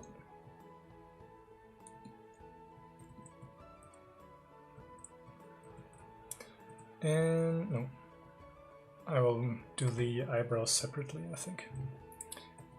So let's go to fiber mesh and preview that thing. Alright, that we're done, I would say. So let's see. Let's go to more fibers. Let's increase the gravity on this one. And the length as well.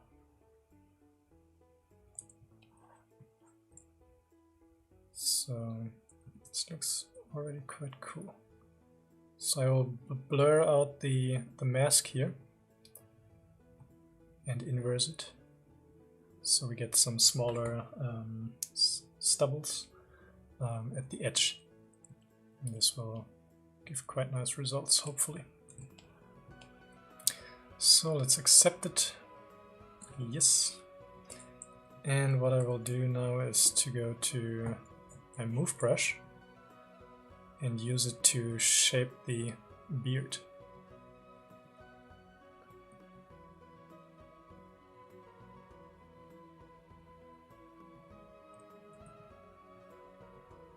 And it's quite square here.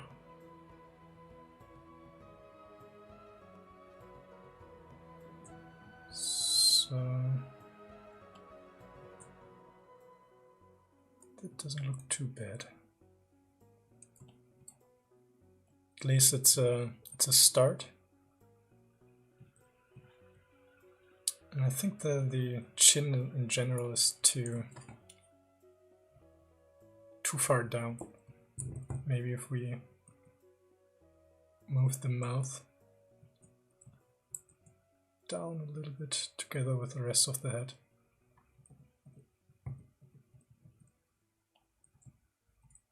And the eyebrows, of course.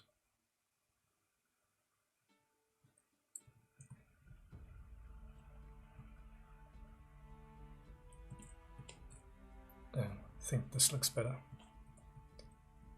So now let's go to Groom Turbulence and give the beard a little bit of fuzziness.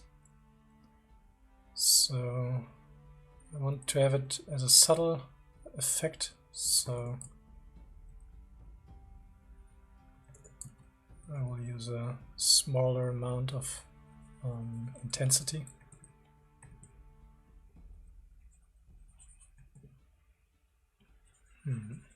Right, there we go.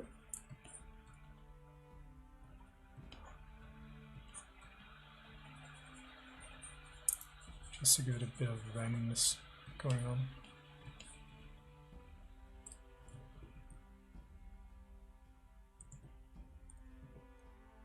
Let's go to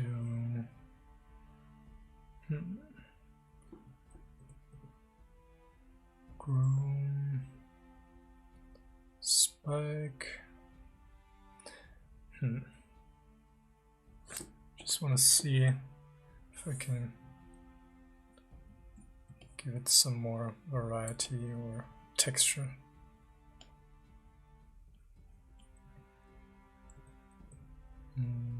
Groom Stronger with a lower intensity. Let's see how it looks when we render that. Maybe we see a bit more here. Peter, your skin doesn't look great. Why aren't you using XYZ maps for it? I haven't bought them yet. I will do it for my next project. but this is all hand textured, so there's no alpha map that I bought or from scan data.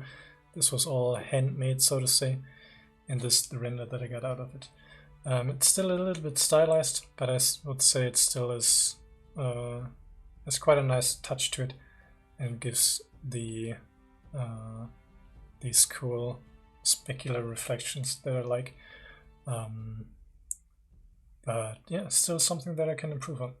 So, hey Tony, thanks for being here. So, let's straighten this out here in the... I think I know what's not correct at the moment.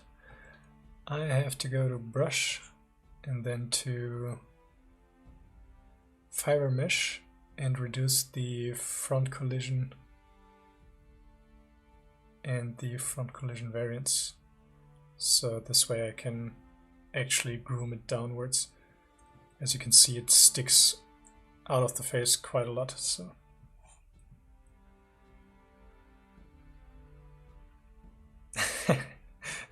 thanks, Peter.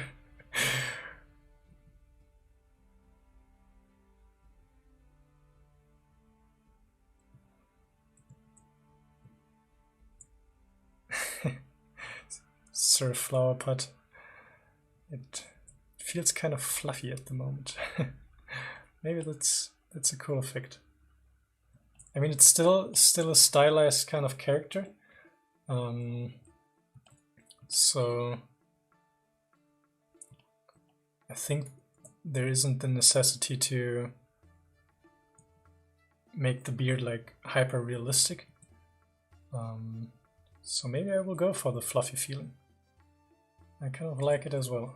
Let's do another test render. Yeah, I think it could work, especially in Blender then. Sudipta, no worries, you still made it.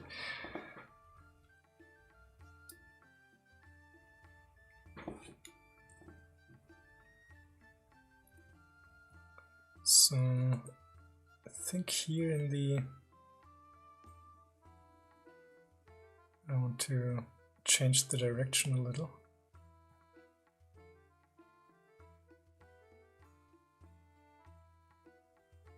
So it's fuzzing out backwards.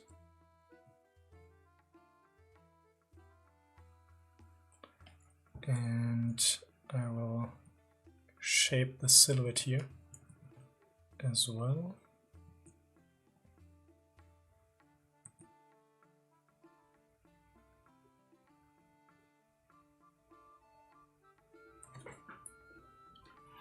Okie dokie. Okay, I'm gonna go now. Hope everyone has fun. Thanks for joining.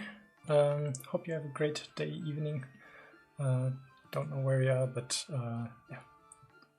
Thanks for stopping by again. And hopefully we will see us next time.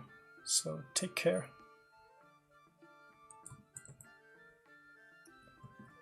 So let's smooth out that area here.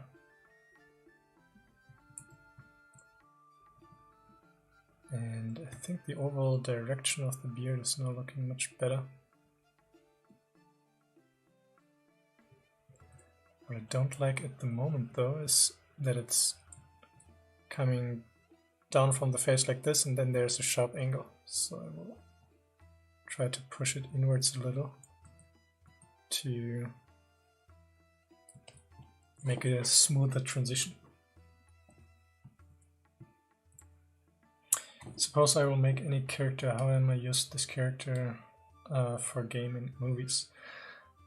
I mean, any character that you have in Zbrush here can be then retopologized. So going down to the lowest subdivision, this is the wireframe at the moment, but it's not suitable for animation yet. So what you would want to do is to have proper edge loops around the features, like the mouth or the eyes, that it's suitable for rigging. And then you can bake the maps on top of that low geometry. So you can create normal maps and texture maps and stuff like that. And then it's ready for games. So like the stuff that I have right here, just with proper topology, could be used in a project for an animated short film or a game, a mobile game or a computer game. And so yeah, the character workflow is quite straightforward. Creating either starting from a base mesh or starting from scratch in Zbrush, doing a nice looking sculpt, then make animation ready topology on top of that, make UVs, bake everything on top of the UVs. So displacement maps or normal maps, poly painting, diffuse channels and stuff like that. And then you're good to go to put that in a portfolio and be helpful or helping out on a proper project. Mike, thanks for showing us how to properly work on a character like this sculpt. You're very welcome. If you have any questions, this is for everyone in the chat. If there's anything that you want to talk about more deeply, or if you have questions, just let me know. So, Sudipta needed to join any gaming or movies industry. Is it a question or don't quite understand?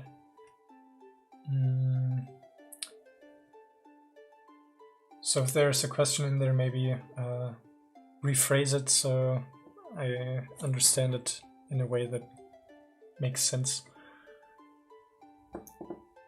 If the question is, do you need that kind of stuff to get into the industry? Then it depends on what you want. When you want to work on characters, I would say this is definitely the kind of standard that's used in the industry. So ZBrush and Maya, or ZBrush and 2Dini, or ZBrush and, I don't know, 3ds Max, Blender, Softimage, Cinema 4D, whatever. But the workflow is still the same. So creating a high poly mesh, creating a low poly mesh, creating UVs, baking everything together, and then giving it to the rigger or technical director, and then it gets animated and shaded and rendered in the end, composited all together.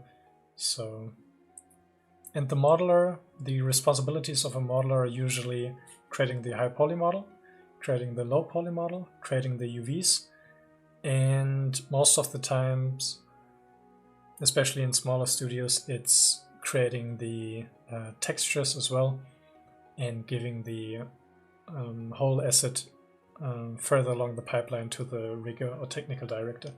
So modeling, sculpting, texturing, and UVs, I wouldn't call it a separate direction or skill. It's part of modeling.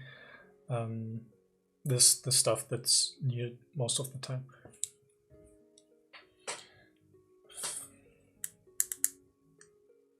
Let's increase. Feels like my screen is kind of blue, so I will change my light. I just bought some new LEDs for my light, so I have to play around with them a little bit. So it's always kind of fun to have new equipment. You're welcome, Sudipta.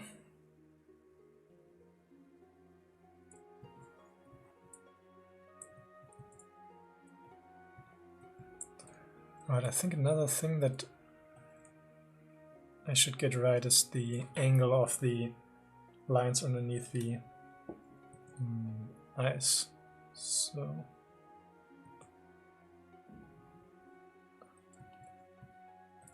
this will make him much friendlier as well, it seems like. Bruno, hey Finn, ever thought of doing the beard and the eyebrows in Maya with XGen? I did stuff like that in the XGen in the past, but I want to get away from XGen a little bit. I'm really looking forward to trying out the grooming in Blender. but I haven't gotten to that yet. So yeah, I fiddled around with XGen a little bit. I did multiple projects with that. I did a deer and I did some characters and hairs and eyebrows and stuff like that. But I didn't like the process of painting the maps, then rendering it and then seeing the results. And even with the interactive grooming tools, it was still not my thing.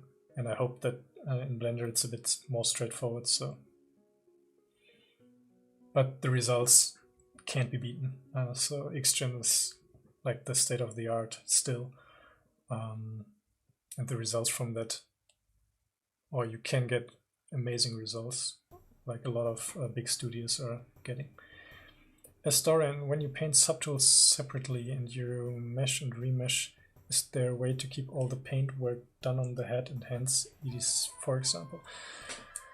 I would say duplicate the tool before. If you have a, I don't know, for example here, the let's color spray. Let's, for example, get this. Boop. For example, I have the color here that I want to keep, and then I can duplicate the stuff. Go to ZRemesh. ZRemesh the whole thing. Takes a little bit.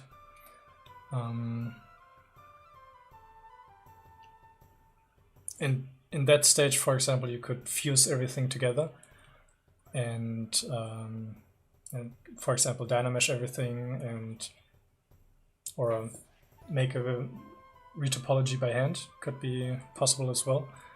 And when you have this, then try to get to the same resolution as your base meshes, and then go to project and project all.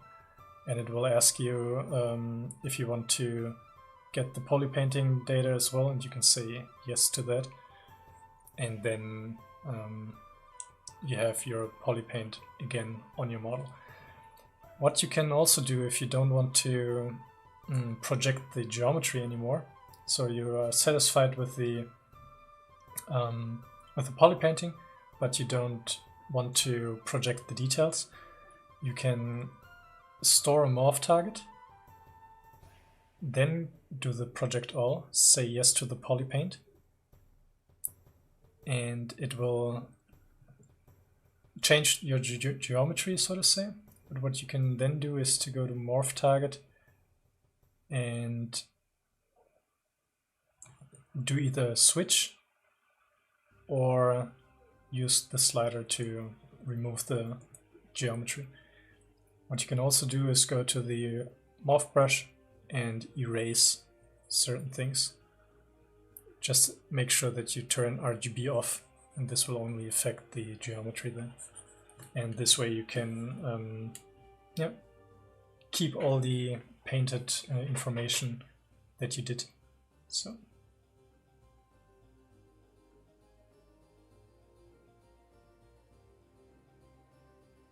Sir, tell Sudipto, not Sudipta, I am not female.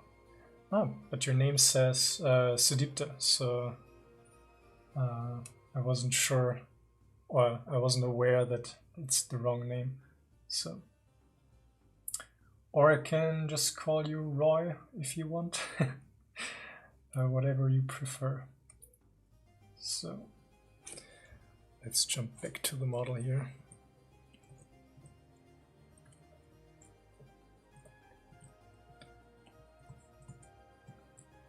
So, another thing that I wanted to do was to change the poly paint a little bit. And for that I will go to the adjust colors and remove some of the red in there. So we'll go to the red intensity and remove it a little bit. You can see that it's slightly more pale than the left one. And this is exactly what I want to have in there. So I'll change that because the render that I did before turned out to be, let's pull this one up, turned out to be very red, and I want to get rid of that a little bit. Come on. Ah. So it's very red, very saturated, and yeah, I want to get a little bit of variation in there. So what I actually want to do here is to try out if I can mask certain sections. I think I have too many polygons going on, but as long as they're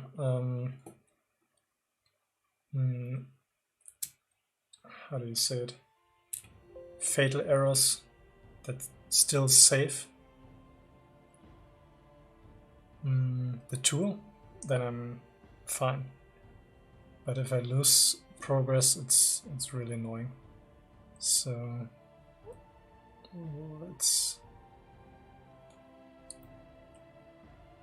get that back here. And should have applied the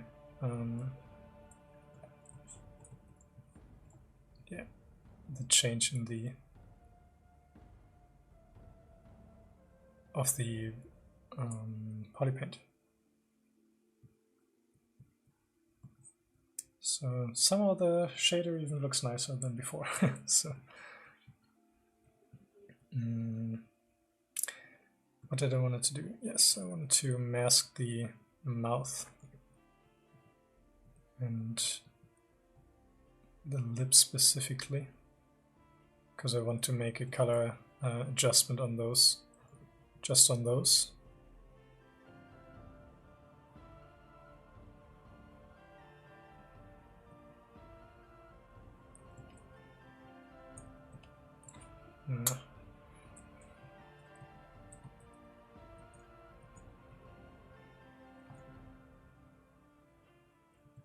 So I will blur it inwards, and let's see if the adjust colors. Hide mask.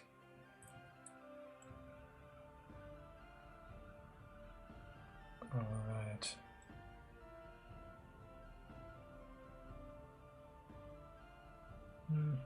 I reckon.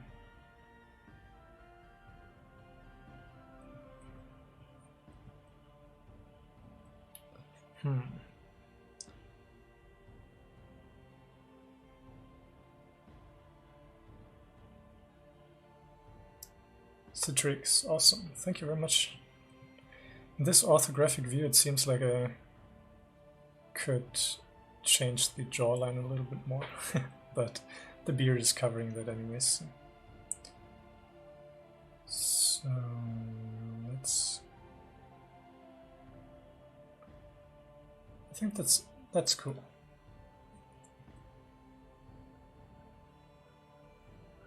Yeah, this should give us some or better distinctive color there than it was here. This was too close to each other, like the color and the value. So let's do the same thing for the nose as well. As Dorian, are the eyes closed this way because you would animate the eyes open after a topology? This sometimes depends on your rigger, on the technical director that rigs the character. But if I would do a character for production, I would usually model the eyes in an open state. So not closed like this, but open so you can see the eyes as well. And this is really important for the design to be approved, because you can't get a good feeling of the character when the eyes are closed. They look totally different, or it does have a totally different appeal if the eyes are closed or open when you judge the character. So yeah, for production I would probably keep it open until the rigger says something otherwise. So I wouldn't recommend this state for a portfolio piece, for example.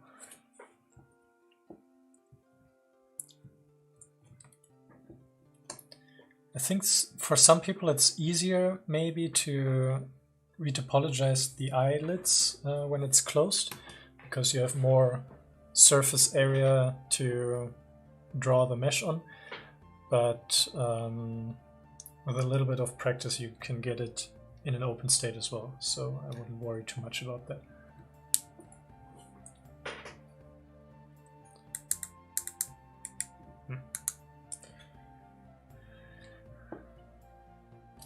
So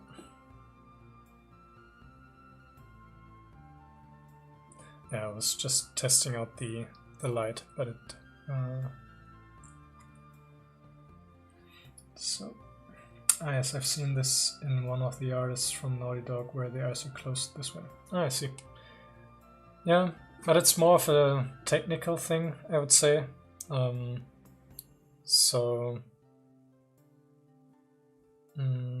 I mean, for beauty renders and for showing your stuff, it's always better to have the eyes open. And it's not a big deal to change it to a closed state anyways.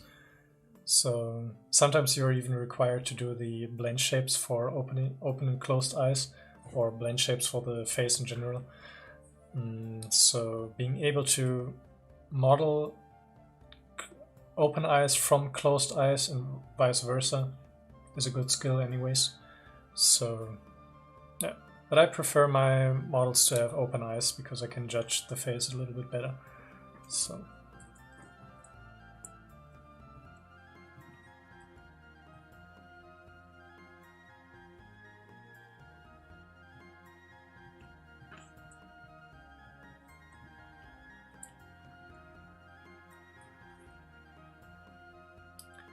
let me change the track here.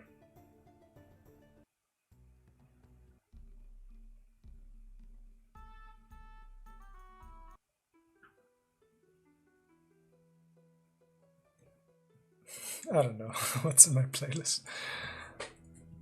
So, alright, judging from the reference view, there's a very hard corner on the beard. And I think this would be good to incorporate here as well.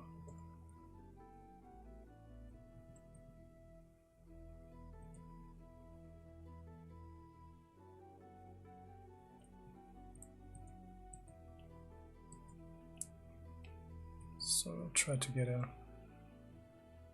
sharper edge here.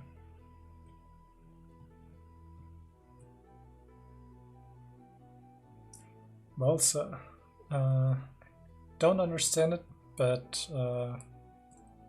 thank you.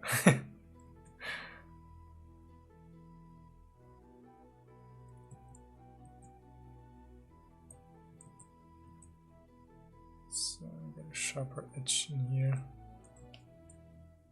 and since the face isn't symmetrical anymore, it feels like. Oh no. Just do it twice here then. Boop.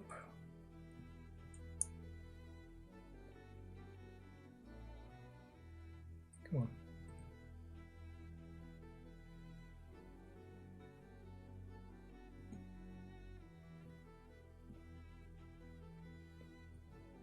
So let's get a corner in here.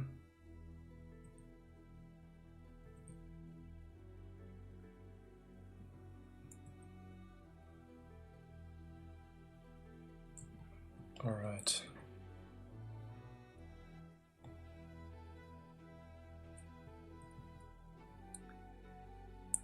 Okay, I think what I'm gonna do, I'll go to the fiber mesh, no, to the automasking, and turn off the automask fiber mesh. And this way I can replace the roots of the fiber mesh. but I have to be very careful with this, because as you can see I can move away the roots from the geometry, and I don't want that, so I have to push them back into the mesh.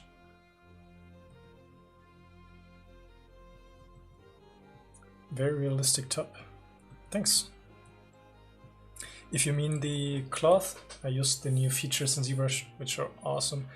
So yeah, it was basically only possible because of that feature.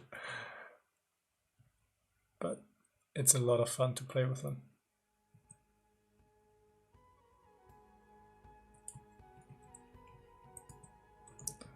Alright, I think I'll try to make the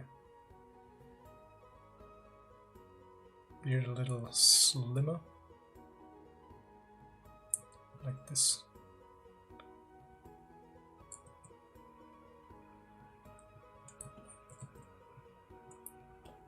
Alright. And I wanted to add some more color variations here, so what I'm gonna do is to turn off Z add RGB. I will probably go to 11, 10, something like that, and then I'm gonna use the alpha 7 with the spray option turned on, but color to just a slight amount. So what I can do then is to, with C, I can color pick where the cursor is, and let's try to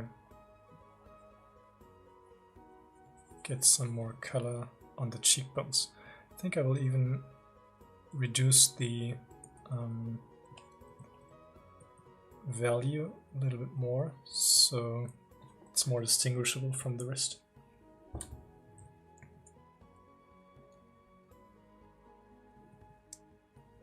So just have to brush very, very slightly on the mesh. As you can see, when I go back and forth, it's a very slight effect that I'm going for. I don't want him to give him like blushies or anything like that. Just want to give him a bit more reddish cheeks, like there's a more of a blood flow going on there. So let's try the flat color again, and yeah, so the cheekbones are more distinguishable now. Before that it was mostly one color. And let's give some love to the nose as well. A bit redder than before. And maybe here around the eyes, so that there's a bit of life going on there. Not too pale. But yeah, I would say this character is ready to be test rendered in Blender. So I won't go into the texturing and all of that for the cloth today. So the cloth will have standard shader and will not have any textures yet, but I will do that probably in my free time, so in the next days maybe, and I want to get it to a finished render. But let's set everything up inside of Blender before or now. So for the beard I will duplicate it so I can still manipulate it later when I want, and do convert BPR to Geo. And now I have small individual strands, and this I made this through the settings I dialed in before. So under fiber mesh and modifiers I did the profile and segments, changed these settings, and this is making it possible that I have now small little strands going on. Wait, lots of talking.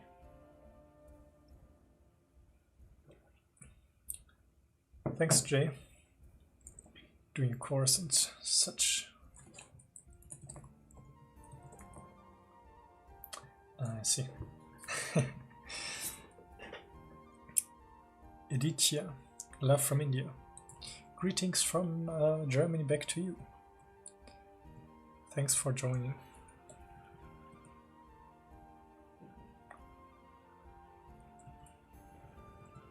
So, now what I want to do is to go to the head, and I will go to the, let's say, third subdivision level, and I will bake the maps on top of the third subdivision level, because I want to have a proper representation of the model in Blender.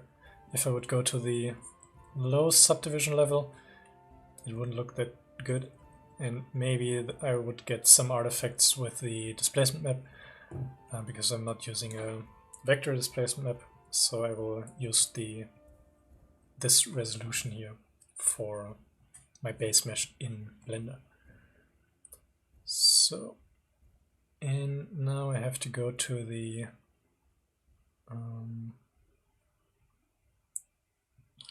cloth pieces, and I want to duplicate them as well, and then go to the dynamic option, give it a bit of thickness, something like this, and the offset to 100, and let's reduce the smooth to 0 and hit apply.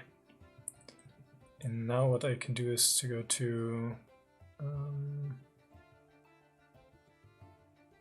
crease polygroups and subdivide once more. Top 10. Hi, how long have you been working with the Zbrush program? I'm using Zbrush for close to 10 years now. I think I started in 2010, and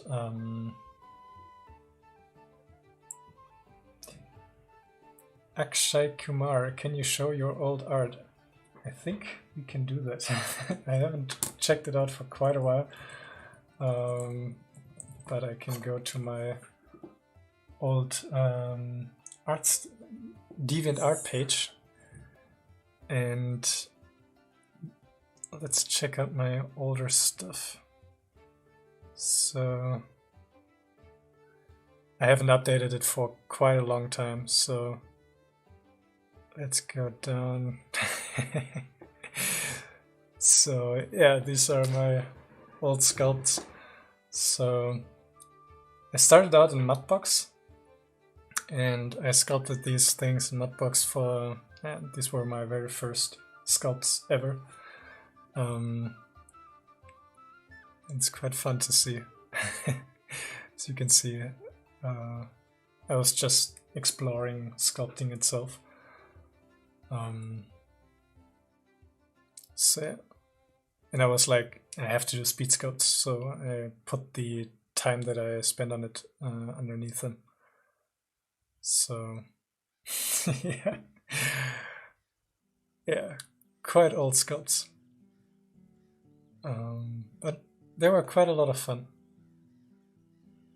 So yeah, I think this was my first humanoid head kind of thing. So oh, thanks. Yeah, I mean, I don't know. I can't look at that stuff anymore. I mean, it's still fun to see, but more for reference purposes. So how did I develop over time? It's like a sketchbook. This is what I like about the social media kind of galleries, that there's a collection of stuff that you did, and you can see the progression hopefully. So yeah, it's old stuff. This is from when is it? 2011, December 2011. So, and I didn't use any special med caps back then. It was quite a long process for me. I think nowadays it would be much quicker with all the resources, but it's still fun to look at. So let's see, one more character.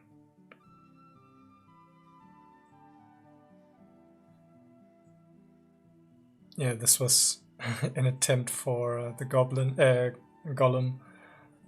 like a likeness study, so to say. Not that successful, but it was still quite the learning experience back then. I still can remember that. But yeah, everything is still very wonky and not as smooth. So you can see the edges are quite chopped up and stuff. But and he looks kind of creepy. But yeah, so it's deviantart.com/Grimnor. It was like my old alias back then.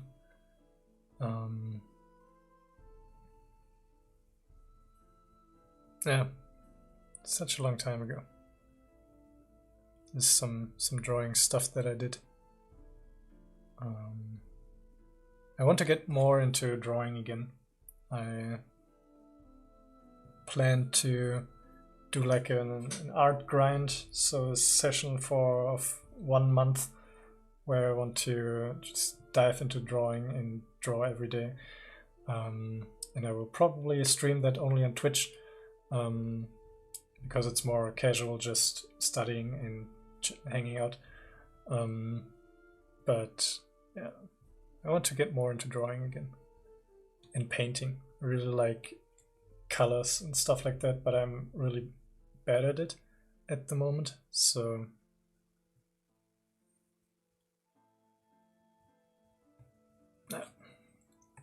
old stuff. So this one, let's not divide. That's, I think, no proper geometry. Yep. So let's move to this one. Duplicate that as well. Save one copy for later. And go to apply. And I think this is good to go. Yeah.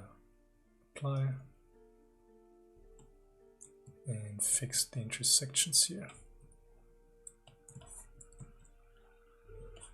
And now to this one. Duplicate to save a copy. And then go to apply. And the same with the inner one. Duplicate, save a copy, geometry, and apply. So, Nico just subscribed. Thanks for the sub. So just before getting closer to sending everything to Blender to render that stuff. So let's actually do that now. Now, come on.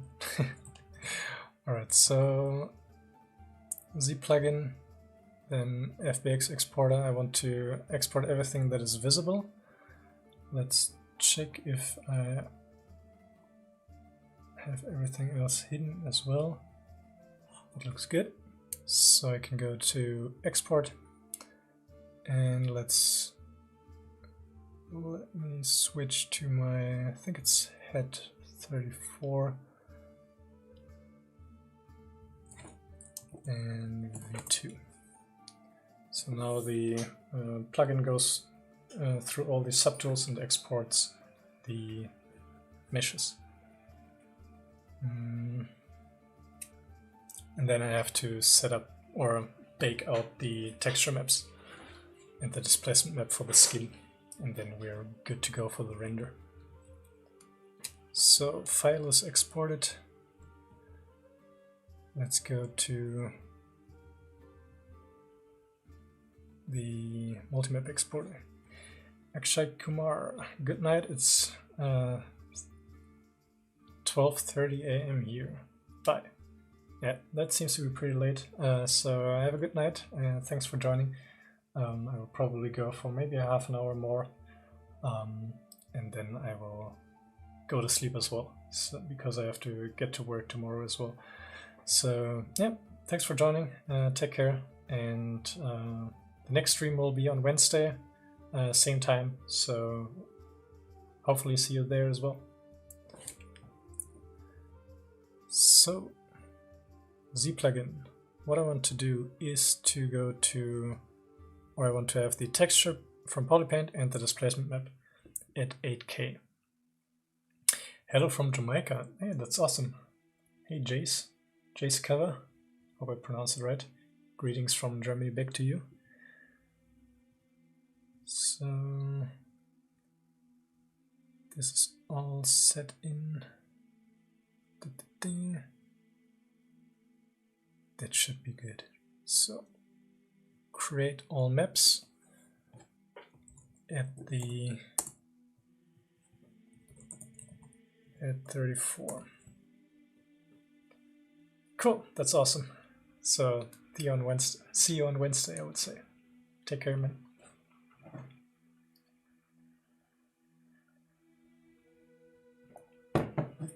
So it seems like all the maps were created.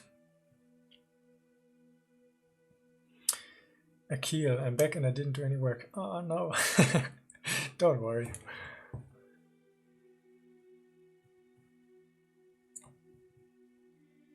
So let's see, I'm not quite sure if it's Blender 2.8 that I set up my render.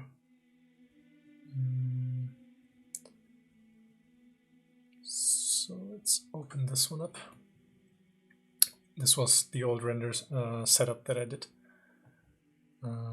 So this seems to look quite good. Let's no.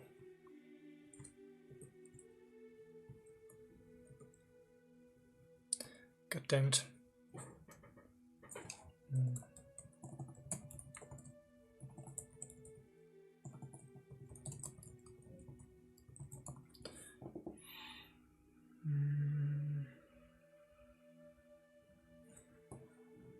Let's see. I think I will open this one again because I want to save the what is it? The camera view, just to compare the renders properly. And I will create another camera to show the character in a different view. So let's go to layout first and import this stuff. So this one can be put in a new collection. Old head. Alright, let's hide it for now. And I don't want to use it for rendering as well. I did a little bit of like changing the proportions of that of the face. I think this made the biggest change, and the beard I added as well. So a little bit of polishing here. So yeah, a little bit of stuff was done.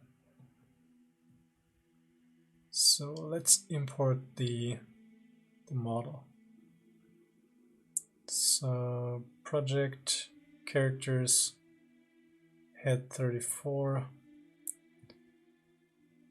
and I think this takes a few seconds to load. It's quite a lot of polygons. FDGAR0, hello. Hello as well. Wow. Yeah, I can crank the subsurface up quite a lot. But then it looks kind of waxy. So maybe if I turn on the translucency. I don't know. Let's see. First I have to scale this one up so it matches the size of the previous head. And you can already see how different they look from each other. Yeah. Two completely different characters. I think it was worth the change. So let's hide this character and apply the shaders to the models. So this one I want to remove it and add the, where is it? Skin shader that I did. And for the eyebrows, I will use the eyebrow shader as well as for the beard. So didn't get to redoing the eyebrows today, but I think it should still look okay. As a work in progress. So let's create a new material here and let's call it cloth, and let's reduce the value of it first. Let's see.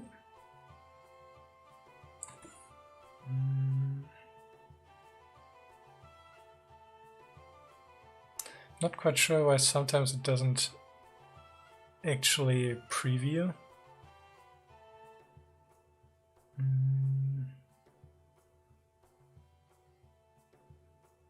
So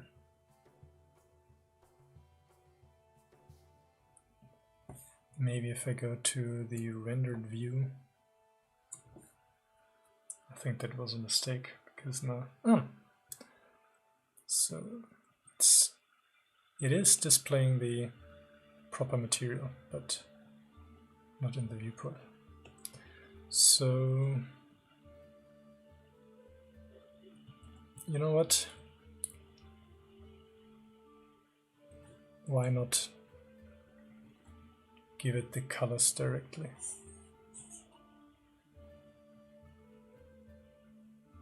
No, I can't pick from another view. So I have to do it by hand. And it's not displaying it here. Material preview. Alright, that's better.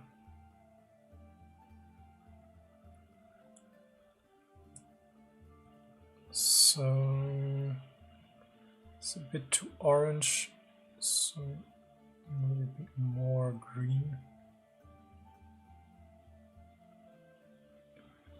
And I have to reduce the value.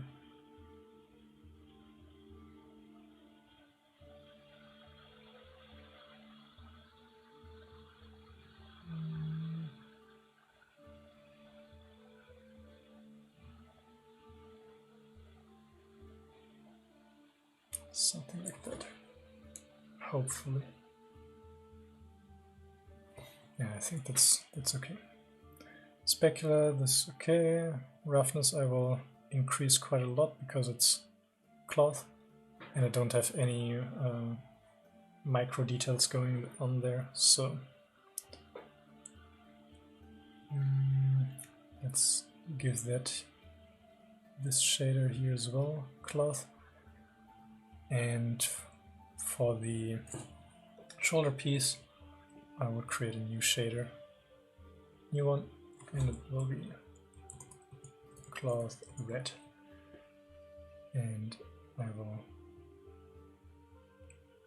give it this kind of red here. Can reduce this the value a little bit, and the saturation as well.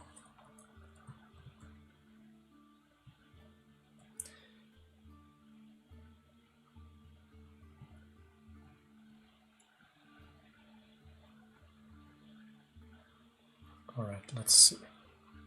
Let's see how it looks.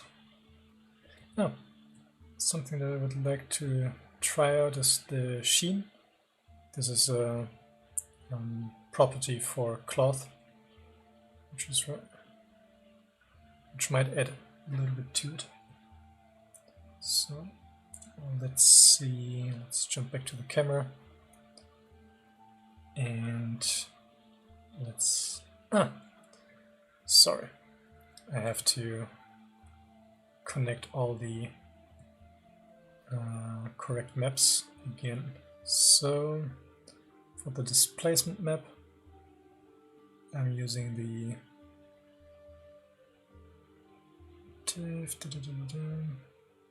it's not the texture map. Let me quickly look into the folder just to see if it's the correct map here. Nope.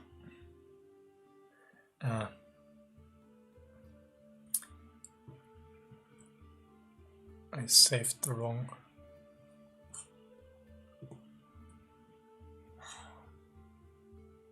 Not recover 2, but head 34.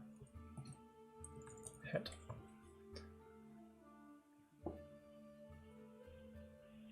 Jace cover. What are the settings for the hair material? I used the default hair material, if I'm not mistaken, the principled hair BRDF, and I didn't change too much on it. So I will do a test render next and see if it actually looks good or not. So I don't know. So now the images are freshly baked. So this should be the displacement map, and then the texture map. So let's go into layout again, and all renders are disabled. Use for rendering. Yeah, but I don't want to have these here. So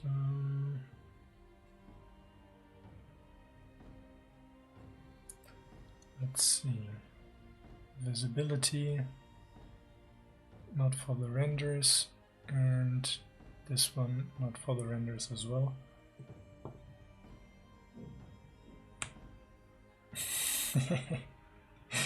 Yeah, the usual naming convention. Let's see how it looks. There's still weird stuff going on the nose. Not quite sure what that is all about. What I forgot to do, stupid me, is to apply a subdivision modifier on it. Because on this one I do, not on this one. So let's put a subdivision surface on it and increase for the render time to 3. So let's see if it works or not. Yeah, nodes is a different thing for its own. So it has a it's a different, how do you say it,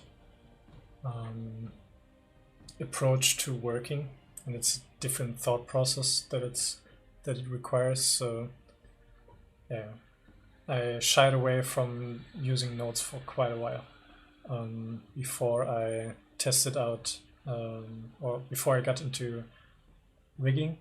Once I got into rigging, I grasped the concept of the nodes and why it's useful, how it's constructed, and stuff like that. But it took me quite a while to get there, so I feel you.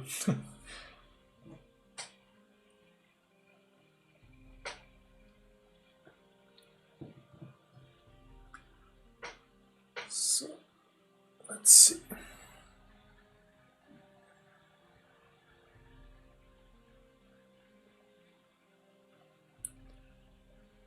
Feels a little bit too shiny, I would say. So I could reduce the specular. Maybe increasing the roughness would make sense at this point. So it's not as oily. You know what? Let's do that.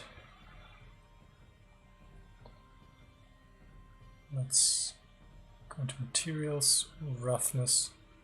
I'll increase it a little bit. So 0.5, I think that's good. And let's do it again.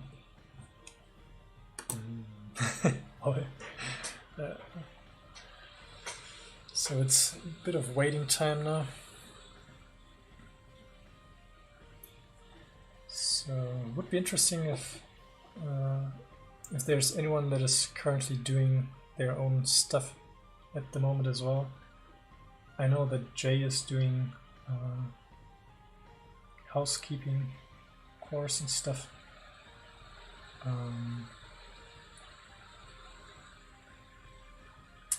Wow, it has a clear coat. The skin. Yeah, I did a small amount of clear coat just to get like really sharp highlights. So it gives another layer of detail. Could be a bit too, or it can be a bit too much. It's when you don't, when you use too much of it, obviously. But I really like to have like broader specular highlights and then some sharper highlights in there as well.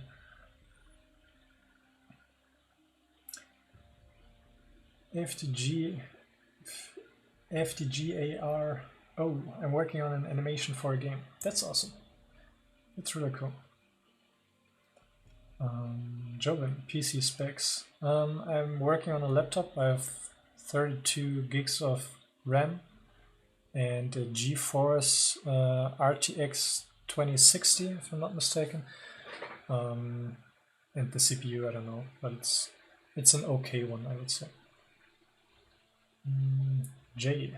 Yeah, eyelashes. I still have to do eyelashes. I think the eyebrows are not as horrible as they seemed before. So adding proper eyelashes would probably give the last touch to it.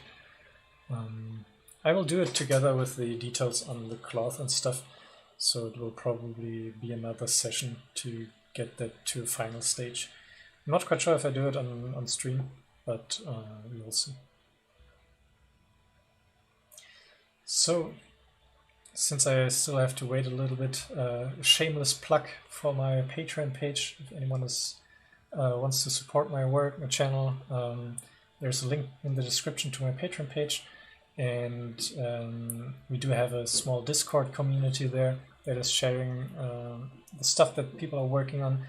We have tips and tricks that we share with each other, and if anyone is interested in joining our small community and work together, improve together, feel free to jump in the description to check it out. And it would be nice to have more people in the Discord channel to, I think it's motivating to see when other people are doing their own stuff, and then to share that. It's always fun to see. And Jay, for example, puts a lot of his stuff in there as well, and he's doing quite a lot, which is cool to see. So yeah, if you're interested in that, feel free to check out the link in the description, and yeah, grow with us and let's create a small community. That would be really cool. All right, let's put this one here away just for a second. I think this turned out really cool.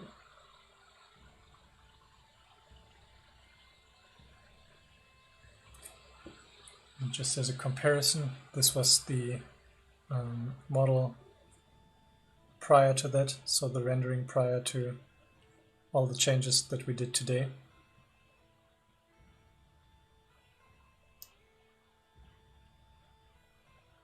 So yeah, I think it was worth the effort, I would say.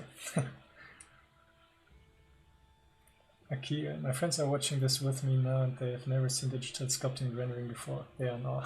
Hey, that's awesome. Hey to your friends. Supreme Sculpts, amazing. Thanks. Is the hair fiber mesh from Zbrush? Yes, I did the hair in Zbrush here, and what I did was to, when I no, it crashed on me again. Somehow, I don't know, there's something in the scene that Zbrush doesn't like as much, I think. But yeah, I created it in Zbrush, and I converted the fiber mesh into geometry. So yeah, it's just normal geometry now that I put a hair shader on it. Jay, definitely worth the effort. Yeah, thanks. Yeah, I think it added quite a lot to it as well. And it's cool to see that a lot is already in the sculpt on the left, but with a few touch-ups it became quite the cool tribute, I would say. G-Design, thank you very much.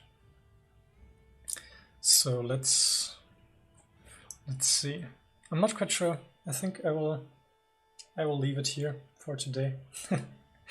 So, or I think I should do one more one more render. So let's create another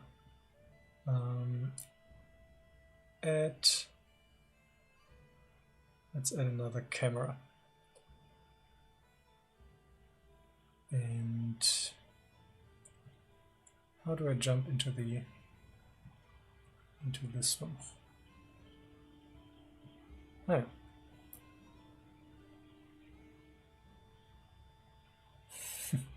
Okay, I still have to figure out this stuff.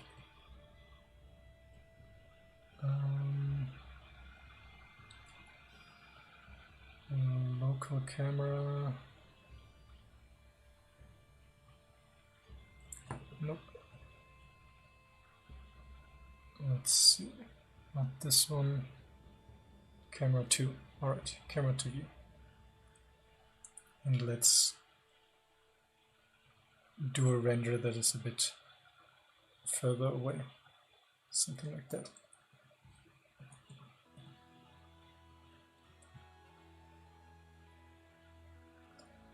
Let's see. What is the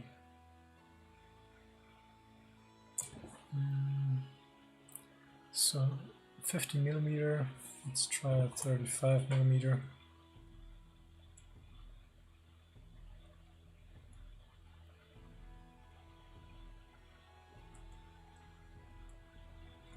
No, I think 50 was good. I won't tweak the lighting for this one. because this would be a whole nother task. But Akio, did you start this sculpt at the beginning of the stream, or did you start working on it beforehand? Yeah, I worked on it beforehand. So this render here was the state of the head before the stream. So the jump from this one to the current one here I did in this stream, but I did work on this head sculpt for 2 streams before that. So not everything today. Bike art. So I think in total it's 3 sessions of the stream like today. So together with all the talking and stuff like that, around 8 hours, I would say, for now.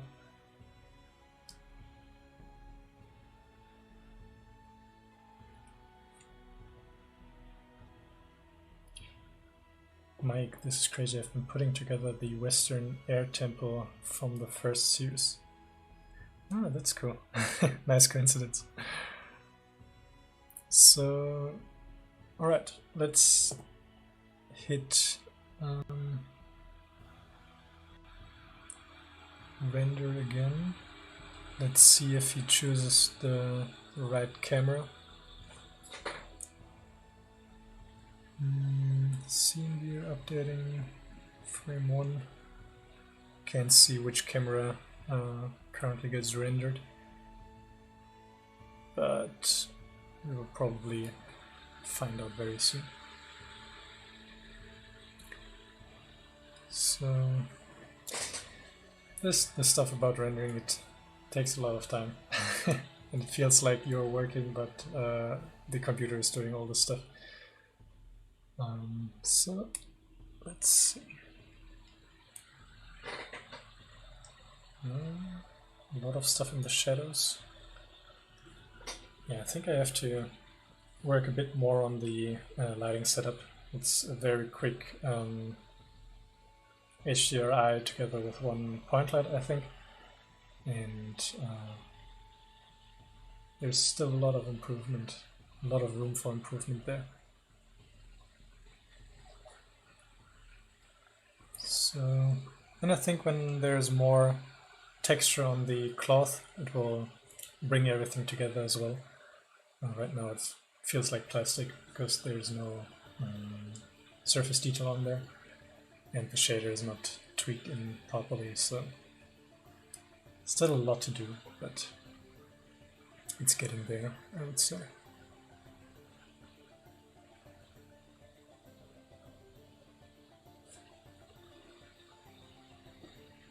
I think it was a good adjustment to get the red out of the skin texture. As you can see here, this one is quite more saturated and pinkish than this one. And this looks way more natural, so really cool. Thanks a lot, Mike. Glad you like it. Francesco, what are the specifications of your PC? I'm using a laptop. I answered that before, but I can do it again. A laptop with 32 gigs of RAM. I use a GeForce RTX 2060, and I have a fairly decent CPU in there as well. I don't know the specifications of the CPU, but yeah. So, alright. The cloth will probably take a little bit of work still, but I'm quite satisfied with the head so far. So yeah, I think this is it for today. Thanks everybody for joining. I think this one developed quite well in a good direction, starting from that sculpt here in the beginning of the stream. So yeah, let's see. Kisuke just subscribed. Thanks for the sub. So yeah, thanks everybody for joining. And and thanks for everyone that participated in the chat. Jenny's, welcome, I'm from Russia. How long do you make a character? This one here took around 3 streams, so around 8 hours worth of work, and it starts from scratch. So yeah, welcome to the stream. Sorry that you're just jumped in at the end of the stream. I'm just closing down now. But yeah, what I did today, or what we did today, was to get from the state of the last stream, from the last stream on the left side, to the current state that you can see here on the right side. So it's a bit closer to the reference of Aang from the last Airbender. So yeah, thanks everybody for joining. If you're interested in the recordings of all of this, I have, I think now, over 25 streams online for my patrons. You can check out the links in the description. You can get access to all the past live streams. I'm working on anatomy study at the moment as well, and this is the current state of this one. So all the bones and all the muscles already sculpted, and now I'm onto the face at the moment and the neck. So quite a lot of content already. Time flies quite fast at the moment. So if you're interested in that, in all of these recordings, check out the links in the description and join our small Discord community where we are sharing our stuff that we're working on, behind the scenes stuff, and yeah, we're giving each other tips and tricks and holding each other accountable for getting the best out of our work. So it's quite nice. So if you're interested in all of that, check out the links in the description. So thanks everybody that participated in the chat today, and thanks Akito for stopping by again, a long time follower, which is really cool. And hi to your friends again. I hope you have a great evening or day wherever you are. And thanks Kizuke, appreciate it. Thanks Sir Flowerpot, thanks G-Design, FDGRO, and Jay, everyone, Vike Art, thanks again. And I will stream next time on Wednesday. I will continue with the anatomy study here that you can see, and yeah, a lot of sculpting still ahead. So take care everybody, and I will see you next time. And thanks Pete for subscribing. So see you guys.